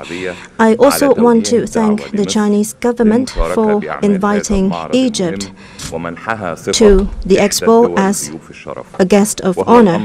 This reflects China's commitment to growing business ties with Egypt. Indeed, I'm very grateful for this. Egypt is here for the CIIE because Egypt recognizes the strategic importance of this expo. We believe that it will bring real opportunities for trade and investment cooperation between our two countries. Egypt has placed great importance on this event, and we've been contributing within our bilateral strategic partnership framework. We have done many things to consolidate the achievements we already made in various fields. Egypt is here for the CIIE also as a show of appreciation to China for its commitment to a multilateral trading system and to promoting fair trade among countries. Egypt believes that China is making steady progress toward this goal. Over the past 4 years, our relationship has advanced by leaps and bounds at the bilateral and regional levels. Bilaterally, our relationship has been upgraded to a comprehensive strategic partnership, and this decision was announced during our President's visit to China in December 2014. Regional-wise, Egypt is among the first group of countries to sign bilateral MOUs with China on Belt and Road cooperation. The Belt and Road is an initiative made by President Xi in 2013. It is designed to promote better connectivity both on land and at sea, connecting Asia, Europe, and Africa. I believe it will be important for economic and trade cooperation among countries along the road and for global growth. Business cooperation is a pillar in our bilateral cooperation. China has been Egypt's top trading partner, while Egypt is China's fourth largest trading partner among African countries. In 2017, our two-way trade was nearly $11 billion. The statistics of our trade mix show a considerable surplus on the Chinese side. This means that our two sides need to work together to promote better balance in our trade. This is also a purpose of Egypt's participation in this expo. In investment, now we have 1,080 Chinese companies in Egypt covering a variety of sectors including industry, telecommunications,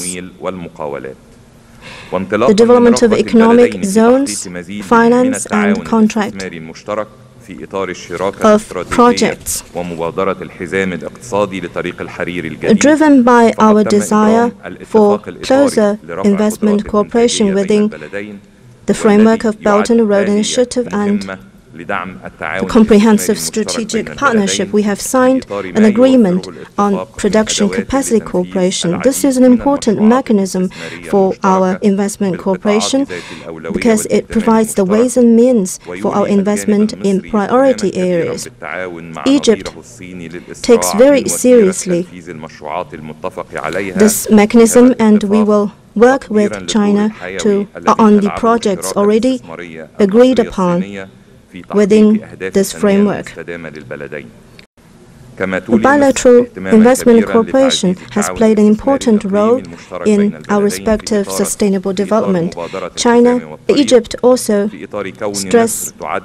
stresses the importance of closer investment cooperation with China in the regional terms within the Belt and Road framework, because Egypt is an important node on the maritime Silk Road, and given the strategic importance of the Suez Canal as a logistic hub, we can also contribute to the Belt and Road vision.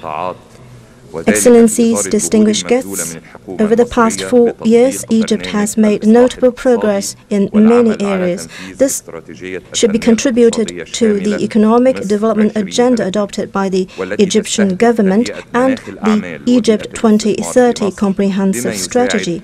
This strategy is designed to create a favorable business climate to attract more investment in different sectors so that industrial development will remain an engine of our economic growth. And in this context, the Egyptian government has taken a host of economic policies and legislative and executive reforms to achieve development. We now have new investment law, license law. We are setting up industrial parks to prioritize the development of certain sectors, including textiles, automobiles, leather, petrochemical, sea shipping, and logistics. We have also drawn up province-specific investment roadmaps and offer policy incentives for investment in priority sectors. And all these policies have already had a major impact, making Egypt a choice destination for foreign direct investment last year. And this is a conclusion of the 2018 Global Investment Index report by the UN Conference on Trade and Development. Ladies and gentlemen, in this connection, I invite the Chinese business community to have closer trade and investment cooperation with Egypt to benefit from our market strengths. This includes the vast spending power and the need in Egypt, the rich natural resources, and competitive labor resources. The unique position of Egypt in connecting Asia, Africa, and Europe, making Egypt an important point for trade in these three continents and beyond. Egypt has signed many trade agreements with various parties. For instance, with the Arab countries, with African countries, with the European Union, with the European Free Trade Association, and with Mercosur. We have also signed protocols on establishing industrial parks, and all these agreements will enable Egyptian products to make their way into households covering 1.6 billion on favorable terms. Let me stress here that our two business communities are playing an important role in our economic cooperation. Without the participation of our business communities, we cannot realize the vista of cooperation between us.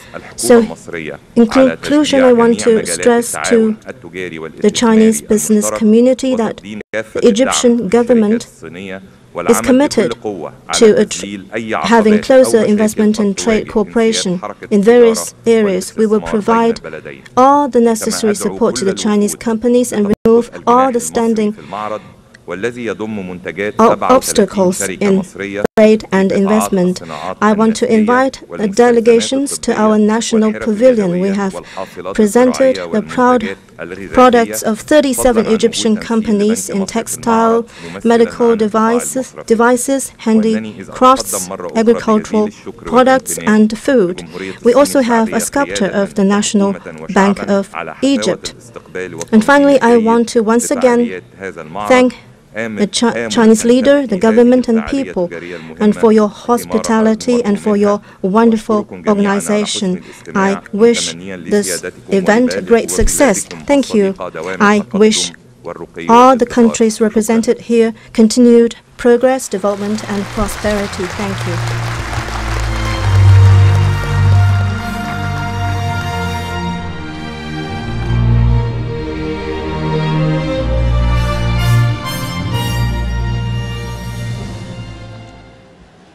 Thank you, Prime Minister Matbuli. Now let's welcome Prime Minister Viktor Orban of Hungary.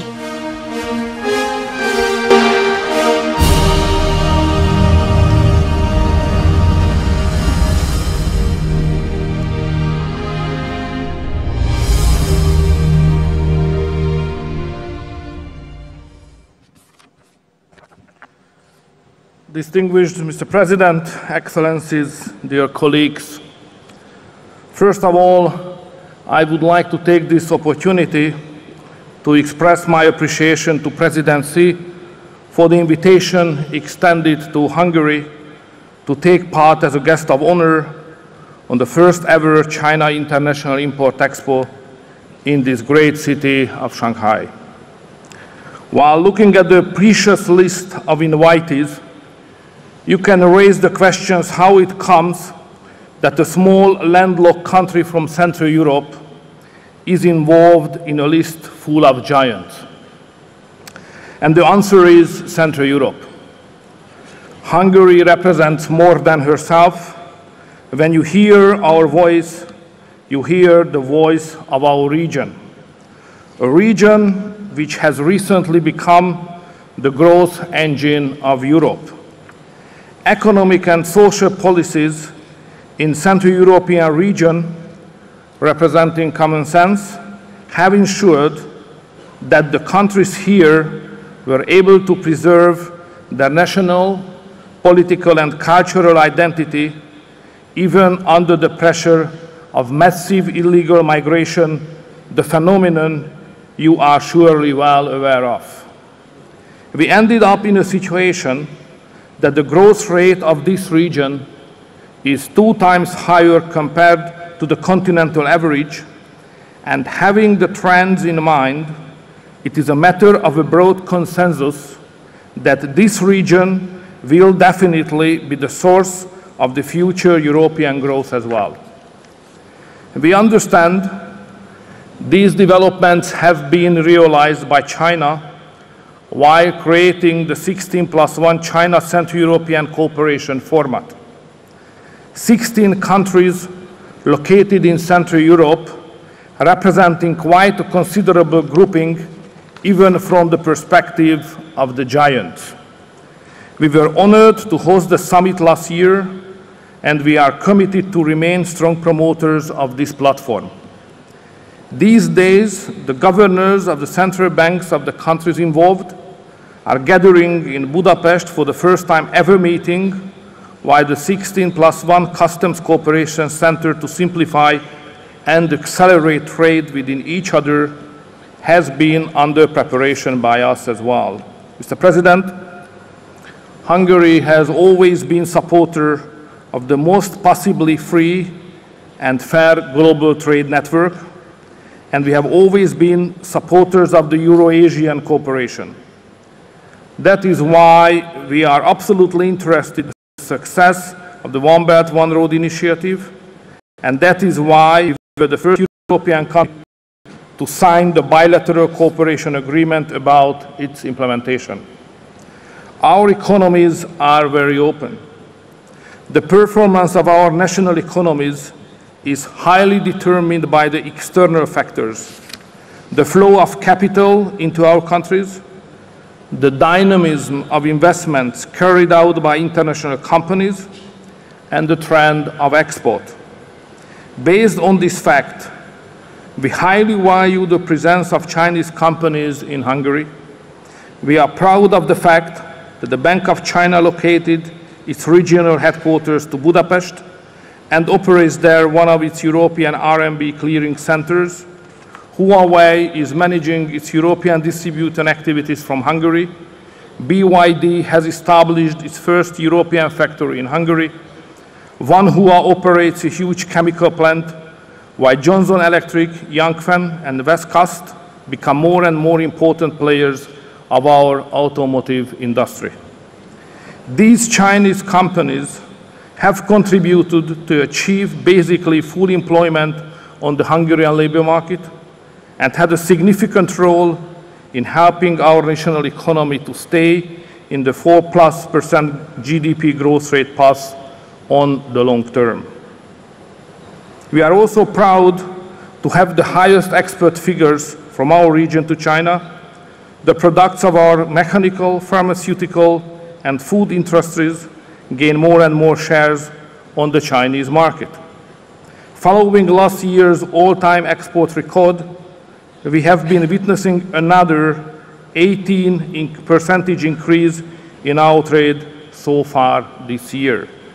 Our national pavilion highlights the products and services through which we will be able to maintain this very favorable trend, to which business-to-business agreements on the fields of dairy industry, water management, innovative energy production, and machinery to be signed tomorrow will definitely contribute. Dear Mr. President, to conclude, I would like to underline that you can count on our region's support when it comes to your initiatives to promote free and fair international trade, when it comes to enhancing Eurasian cooperation under the framework of One Belt, One Road initiative, and when it comes to pay more attention to Central Europe. Thank you, Excellencies and dear colleagues, for your kind attention.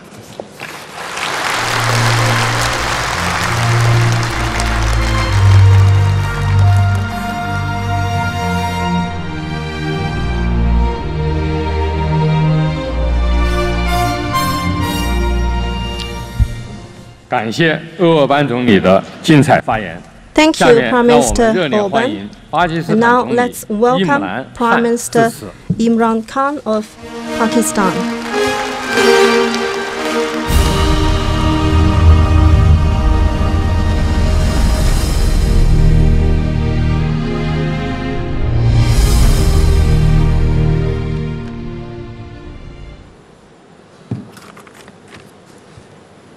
Your Excellency, President Xi Jinping, esteemed guests of honor, ladies and gentlemen, it gives me great pleasure today to lead the Pakistani delegation at the first China International Import Expo. I especially want to thank the President, the Chinese government, for the great hospitality accorded to me and my delegation. As the Belt and Road Initiative gives shape to a global community of shared interests, this expo will help spread dividends of freer trade amongst more closely integrated economies. In Pakistan, the Karakoram Highway merges into a network of modern highways that are part of the China-Pakistan Economic Corridor.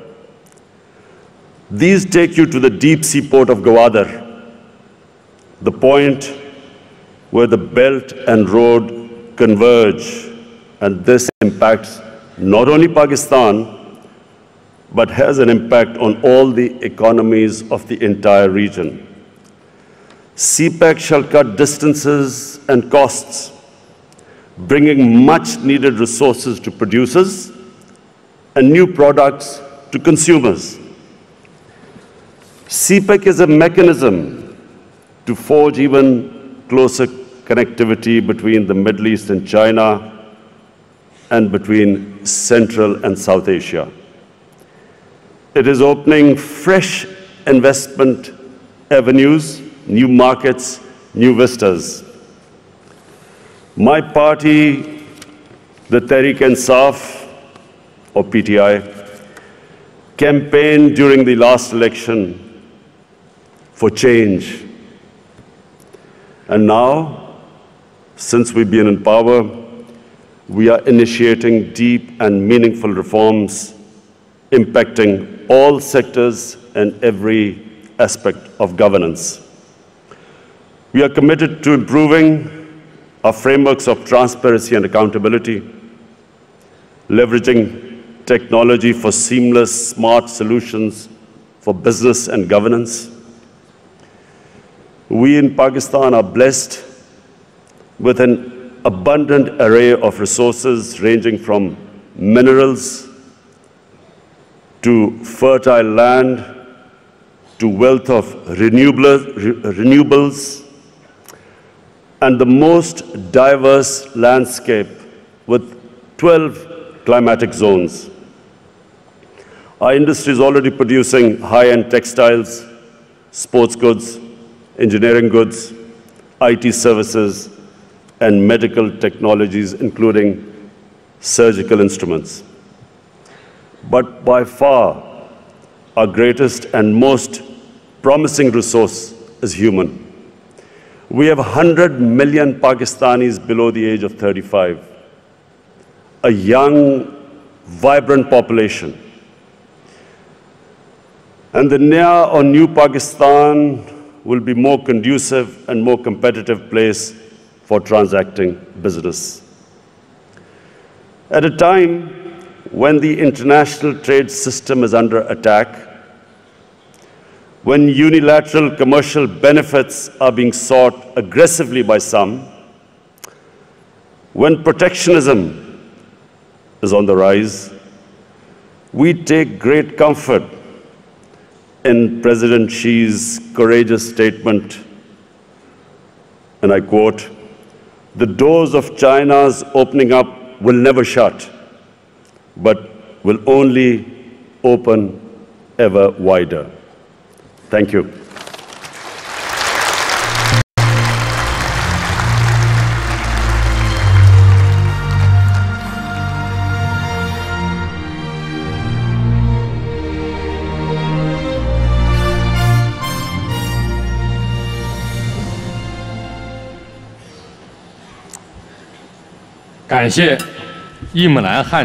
Thank you, Prime Minister Imran Khan. Now let's welcome Prime Minister of Russia, Mr. Medvedev.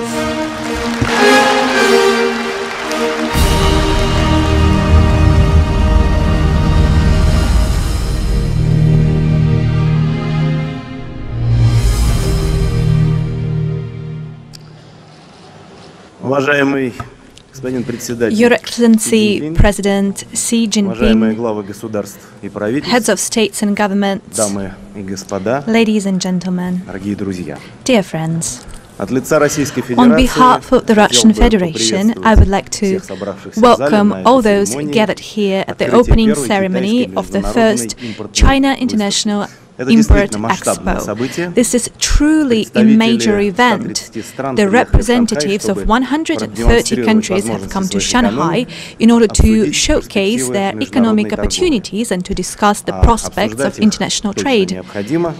And we should discuss them indeed. Today we are facing common challenges to find new sources of growth for the global economy, to form an open space of mutually beneficial cooperation with no place for either pressure or sanctions or protectionism or any sort of limitations. Unfortunately, this is the reality of the modern day, of the modern economy, and we cannot turn a blind eye towards it. The principles of free and fair competition should be the basis of international trade relationships, as well as the principle of the free movement of goods and services. And the President of China just mentioned that in his speech.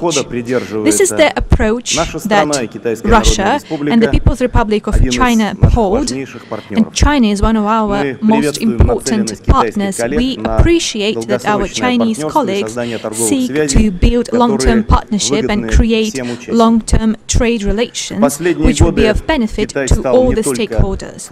In recent years, China has become not only a global producer of industrial goods, but also a giant market for the end products produced. It's important to work on this market for any international company. We indeed are grateful to China for inviting Russia to take part in this representative forum in the honorary status of a partner country. This expo in Shanghai is a great opportunity to showcase the potential of the Russian economy. In the coming years, we plan to double the volume of non-commodities and non-energy exports up to $250 billion. Primarily, I mean agricultural products, machine building, and other areas of industry. This goal is now a national development priority, and major resources have been earmarked to this end. Today, several dozens of Russian companies present their products here, and we have tried to make our exhibition as informative as possible. It consists of 5 thematic sections: food and agriculture, medical equipment and healthcare, consumer goods, high-tech equipment and services. We will also present major international projects. The representatives of 40 regions of Russia take part in the expo. This is almost half of our country. They will talk in detail about the industrial and investment projects which could be of interest not only to our Chinese partners but to all our foreign partners. The regions of our countries are more actively collaborating with each other, and the year 2018 and the next year have been announced as the years of interregional exchanges between Russia and China. Our interstate relationships are as strong as ever. They do not depend on the economic or political situation. They are based on mutual respect and interests of our countries. This creates the proper basis for the development and broadening of our ties, as well as any payments in national currencies. I believe that it is proper to boost the volume of mutual credits in yuans and in rubles, and I'm talking about those loans which are allocated for investment projects. This allows us to strengthen the stability of the Russian-Chinese trade in the conditions when a number of reserve currencies becomes a less reliable instrument for international trade, and we are moving towards that. The Russian National Bank and the Bank of Development of China have signed a framework agreement in June, and we are now increasing the number of resources, and the Russian Expo Center plays a major role in that. And over the course of the expo, they are going to open their office in Shanghai, and their experts are going to help find the necessary Russian goods and provide consultations on financial support measures. Another prospect area of our cooperation is tourism, and we see an increased interest on the part of Russia to Chinese culture, and on the other hand, the citizens of China are visiting Russia as well. And the World Cup, which was recently held in Russia, showed the beauty and hospitality of the Russian people to our foreign guests. Ladies and gentlemen, we will continue to develop our cooperation with China consistently, as well as with our partners around the globe. I'm convinced that this first China International Import Expo will provide a major boost for the development of business, as well as for the prosperity of our people. And Chinese saying goes, a man grows most tired when he is standing still, but we're in no danger. So I wish us every success in in our work. Thank you for your attention.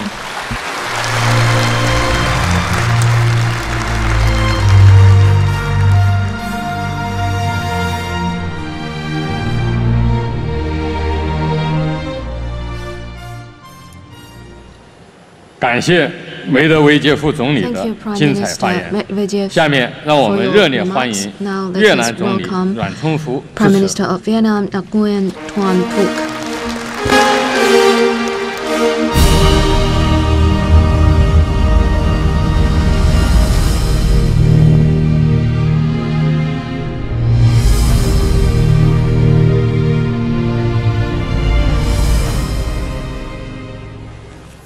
Chủ tịch nước Cộng hòa Nhân dân Trung Hoa Tập Cận Bình, các quý vị đứng đầu nhà nước, đứng đầu chính phủ và tất cả quý vị khách quý có mặt hôm nay. President Xi Jinping, heads of states and Thay government. mặt chính phủ Việt Nam, tôi vui Ladies and mừng gentlemen, on tham behalf dự hội of the nghị government of Vietnam, hội chợ nhập khẩu I'm quốc tế honored của Trung to Quốc attend the first ever ở thành phố China Shanghai, International tươi đẹp Import Expo, và năng động. held in the Một beautiful trong những thành and phố dynamic đi city đầu of Shanghai, về cải cách khởi a nghiệp của Trung major Quốc, trade center of the một world, trung tâm and a thương mại center lớn của thế that giới. is at the Tôi và đoàn forefront đại of biểu reform chính phủ cùng các doanh of nghiệp China của in Việt the Nam world.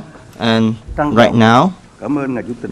on behalf of the Vietnamese government and businesses, we'd like to express our sincere gratitude to Your Excellency President Xi Jinping and the organizers for your hospitable reception and excellent arrangements. And ladies and gentlemen, the global economy is maintaining its growth momentum. The fourth industrial revolution is spreading rapidly to every country, business, and citizen, giving rise to many opportunities for cooperation as well as new challenges. However, we are also witnessing an ongoing complicated trade dispute, and this requires all parties to engage in dialogue and confidence building, adhere to international law, and forge cooperation on the basis of equality. And over the past 4 decades, China has pursued its open door reforms and attained phenomenal achievements in socio-economic development and made important contributions to global economic growth.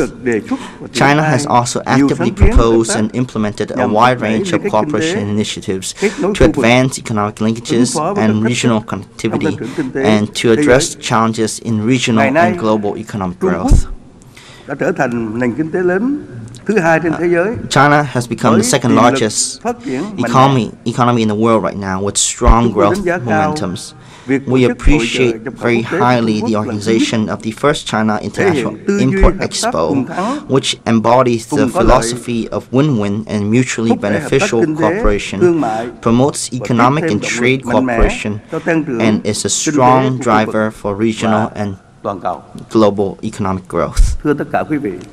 Ladies and gentlemen, Vietnam has a saying, one tree makes not a mountain, 3 trees together a tall peak make, meaning that solidarity and mutual assistance are the root of all strengths. The Chinese proverb, a single tree makes not a forest, means much the same. In the current context of globalization and international integration, no one country is able to grow on its own without participating in the integration process aimed towards common developmental value of mankind. And as a close and friendly neighbor, we always prioritize strong and close relationship with China, make sure that we have sustainable and mutually beneficial relations with China. We support an open, fair, transparent, inclusive world trading system with the WTO as its bedrock. We support trade and investment liberalization and facilitation and the creation of a conducive business environment that particularly supports SMEs. And after 30 years of reform, Vietnam has achieved an average GDP growth of about 6.5% and have become a middle-income developing country, and our international prestige is growing as well. And over the past 3 years, Vietnam has been one of the 3 fastest-growing economies in the world, with GDP growing about 1.3 times, and this year our GDP is expected to grow at nearly 7%. About 85% of our population right now is under the age of 35. They're skilled, trained, dynamic, and the livelihood of our nearly 100 million people is constantly improving. Per capita income in 2018 is expected to be about $2,040, and on PEP basis is nearly $6,900. And Vietnam's rankings in business and investment environment, competitiveness and innovation have also been greatly improved as well. The size of our trade has also expanded tremendously. In 2018, we expect it to be about $500 billion, and making us one of the top 30 countries and territories in terms of trade turnover. And we have currently signed or are in the process of negotiation of about 16 FTAs. 15 of our partners are members of the G20, and with representatives from over 130 countries here today, we'd like to also share that there's about 130 countries investing in Vietnam with total investment capital of about $337 billion. China is a major country in the world. It is our largest trading partner, and Vietnam is the 8th largest trading partner for China, and we are the largest trading partner for China within ASEAN. And at this CIIE, many of our outstanding businesses are introducing their products in terms of agriculture, in aquafishery, in electronics to other partners. And we hope that through this Expo, our partners will understand more about our businesses, our potentials, our products for transparent, more fair, equitable trade between us and our partners. We pledge to create a facilitative and fair business and investment environment, one that can live up to advanced international norms and high standards of the new generation FTAs that Vietnam is a member. We encourage and welcome your successes and successful business operations in Vietnam. May the Expo be a great success. Thank you for your attention.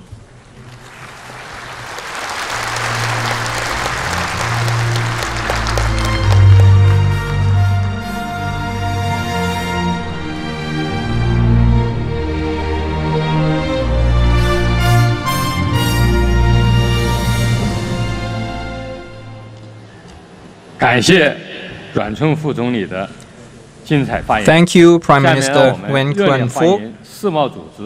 I now recognize Director General Azevedo of the World Trade Organization.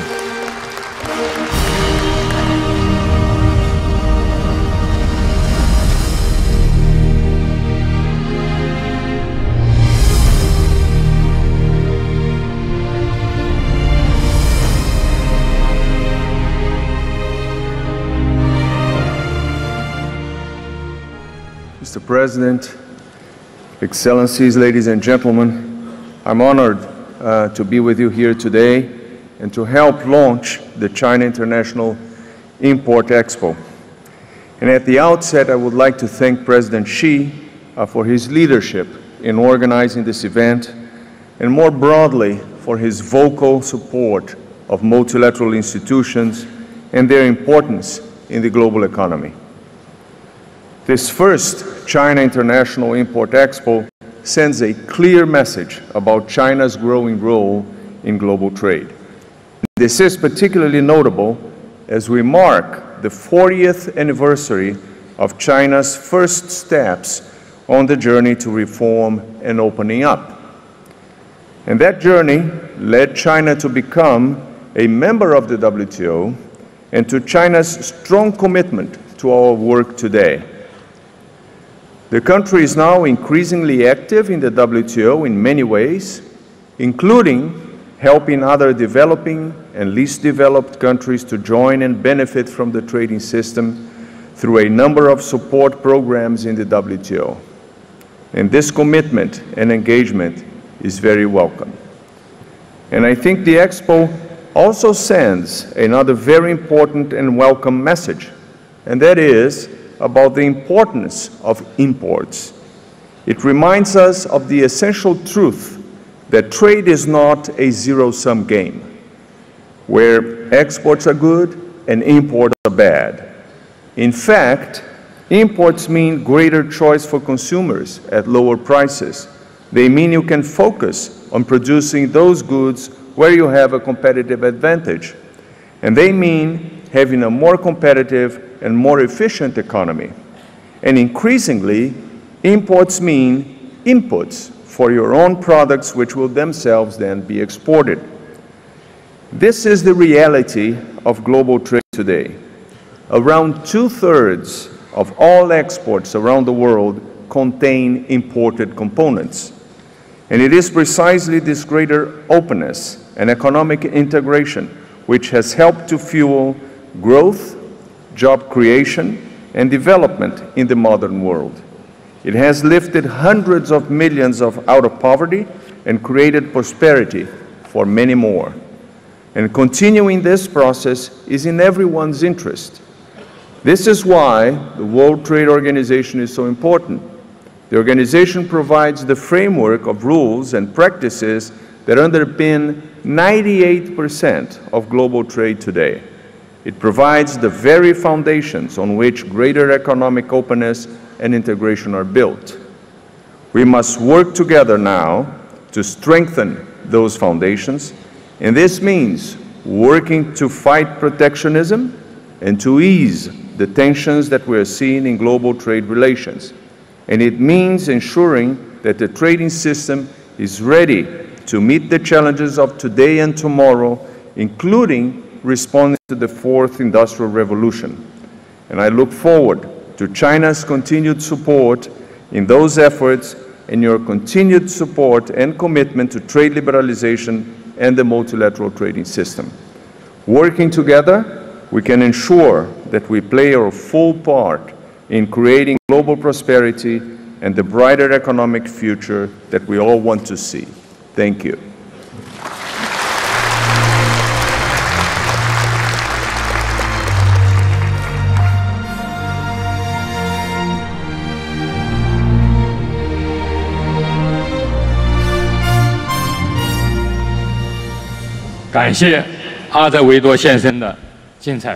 Thank you, Director General Azevedo.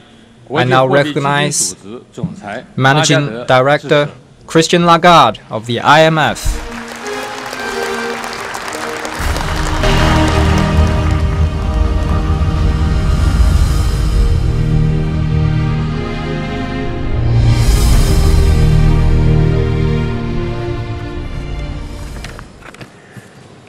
President Xi, heads of state and government, honored guests, friends, colleagues, business community, good morning.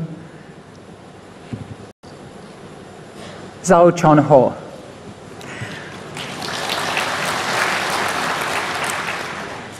Last night, when just like so many of you, I crossed the beautiful Wapong River on Lupu Bridge, I was reminded of the talent of China to build bridges. Let me mention three of them. Bridge number one. 40 years ago, China started to build its bridge to the world by opening its economy and kick-starting reforms that have changed the lives and prospects of hundreds of millions of people here, but also beyond China. By transforming itself through trade, through hard work, also learning from others, China has helped transform not only itself, but also the global economy. Progress in this country has played a significant role in boosting productivity, boosting innovation, President, as you said, and living standards in countries around the world. Yes, there is always more work to be done, because on that bridge, you don't want traffic jam, you don't want bottleneck, and you don't want restricted traffic. So yes, there is room for even greater reform in the domestic market of China, which can help strengthen the global trade system. And there is scope for further reform that will help unleash the full potential of so many private sector firms. Bridge number 2. China is building a bridge to prosperity by rebalancing its economy towards consumption-led growth as opposed to export and investment-led growth. Building that bridge is well underway. In the first 3 quarters of this year only, consumption contributed 78% of China's GDP growth, as opposed to 50% only 5 years ago. This transition, which is symbolized by the China International Import Expo, is good for China, but it is good for the world, including all those who see China as a vital and vibrant market for their goods and for their services. Again, we can see the progress and rebalancing in the numbers. For example, China's current account is likely to be at just about 1% this year, compared with 10% 10 years ago. Bridge number 3. China is building a bridge to the future by harnessing the power of international cooperation, especially in trade. On behalf of the International Monetary Fund, I have called all parties to de-escalate and resolve the current trade disputes and to fix the global trade system, not destroy it. To achieve these goals, we need more international cooperation, not less. And that goes well beyond the economics. I want to quote here one of our French philosophers, Montesquieu, who said, "Wherever there is good citizenship, there is trade. Wherever there is trade, there is good citizenship." So in other words, trade has the capacity to boost innovation, to encourage prosperity, but also peace within countries and between nations. So in Shanghai, the city of 12 bridges, I will only mention 3. But this is where we need to start this cooperation towards more peace and a more prosperous future. Thank you.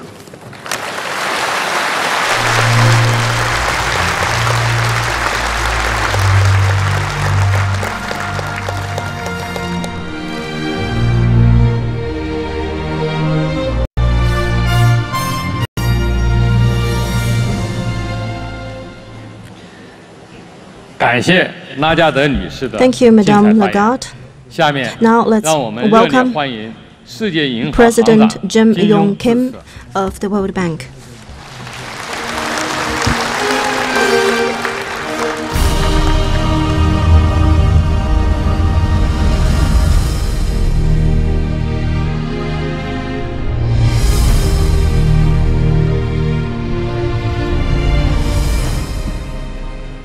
Thank you so much. President Xi, heads of state and government, Your Royal Highness, and honored guests.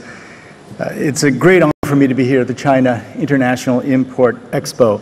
And I was here earlier in the week to celebrate with Chinese authorities the 40th anniversary of China's opening up. And we talked about the great achievements of China in that period. The per capita income increased 25-fold. More than 800 million people lifted themselves out of poverty. That's 70% of all the people in the world who were lifted out of poverty in that period. And I was also here to celebrate the evidence of China's continued commitment to reform. And I want to congratulate President Xi and the entire Chinese government, especially the mayors of Shanghai and Beijing, China went up 32 places this year on our Doing Business Index. We know that the pro-poor impact of trade liberalization in developing countries is clear, but in recent years, trade liberalization has stalled. And in just the last few years, we've seen the acceleration of the return to protectionism.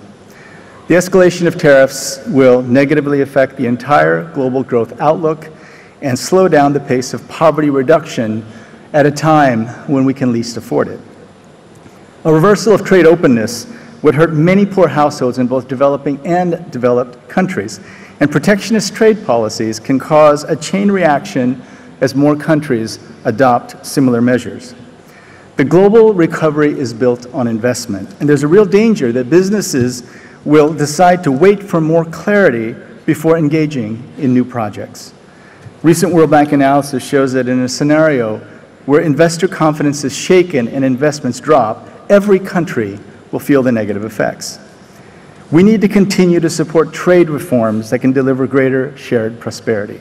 That includes removing trade barriers in areas such as services, agriculture, and e-commerce, and reducing subsidies and other measures that distort trade. The overall aim is to strengthen, as so many have said, the multilateral trading system. China has done this in the past, and the country is committed to continuing its policy of opening up in the future. And this has not been without domestic pain. China's entry into the WTO in 2001 caused significant hardship among workers of state enterprises that were no longer competitive and farmers that faced lower world market prices. But China persisted with opening up and helped those affected with better safety nets, active labor market policies, and lower agricultural taxes and fees. By ensuring that all layers of society gained from opening up, China ensured continued support for the reform program. This is a lesson for everyone.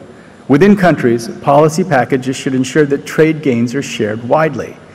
Trade contributes to creating jobs overall, but many people and entire regions can be left behind. With trade, we don't have to choose between inclusiveness and economic growth.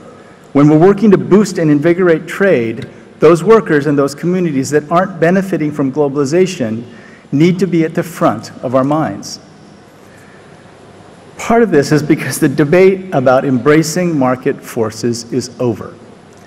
In a speech at Davos in 2017, President Xi talked about another kind of ocean other than the one he described today, the ocean that is China. And he said, and I quote this all the time, "Whether you like it or not, the global economy is the big ocean that you cannot escape from.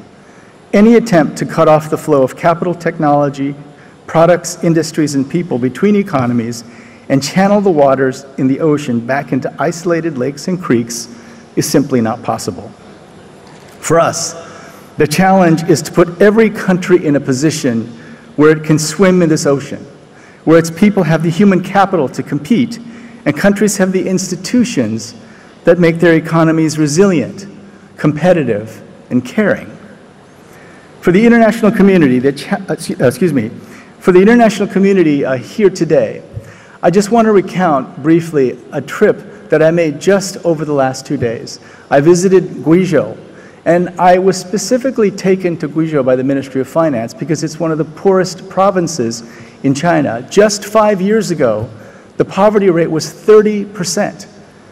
This year, the poverty rate is 8%, and it went from 30 to 8% through e-commerce. It is a Taobao village, and the development of e-commerce meant that the farmers in Guizhou could now sell kiwi, spicy chicken, and their products all over the world.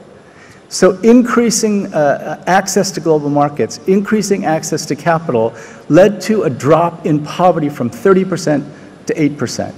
I was so impressed by that model, I thought, we have to try this, and I spoke with President Kenyatta just yesterday. There are models here of moving from poverty to a new kind of economic activity through trade that will lift people out of poverty. I hope that the discussions at this milestone China International Import Expo will bring new ideas and avenues, just like the ones we saw in Guizhou, to make the global market system work for everyone and the planet. help end extreme poverty, and ensure equality of opportunity for everyone in the world. Thank you very much.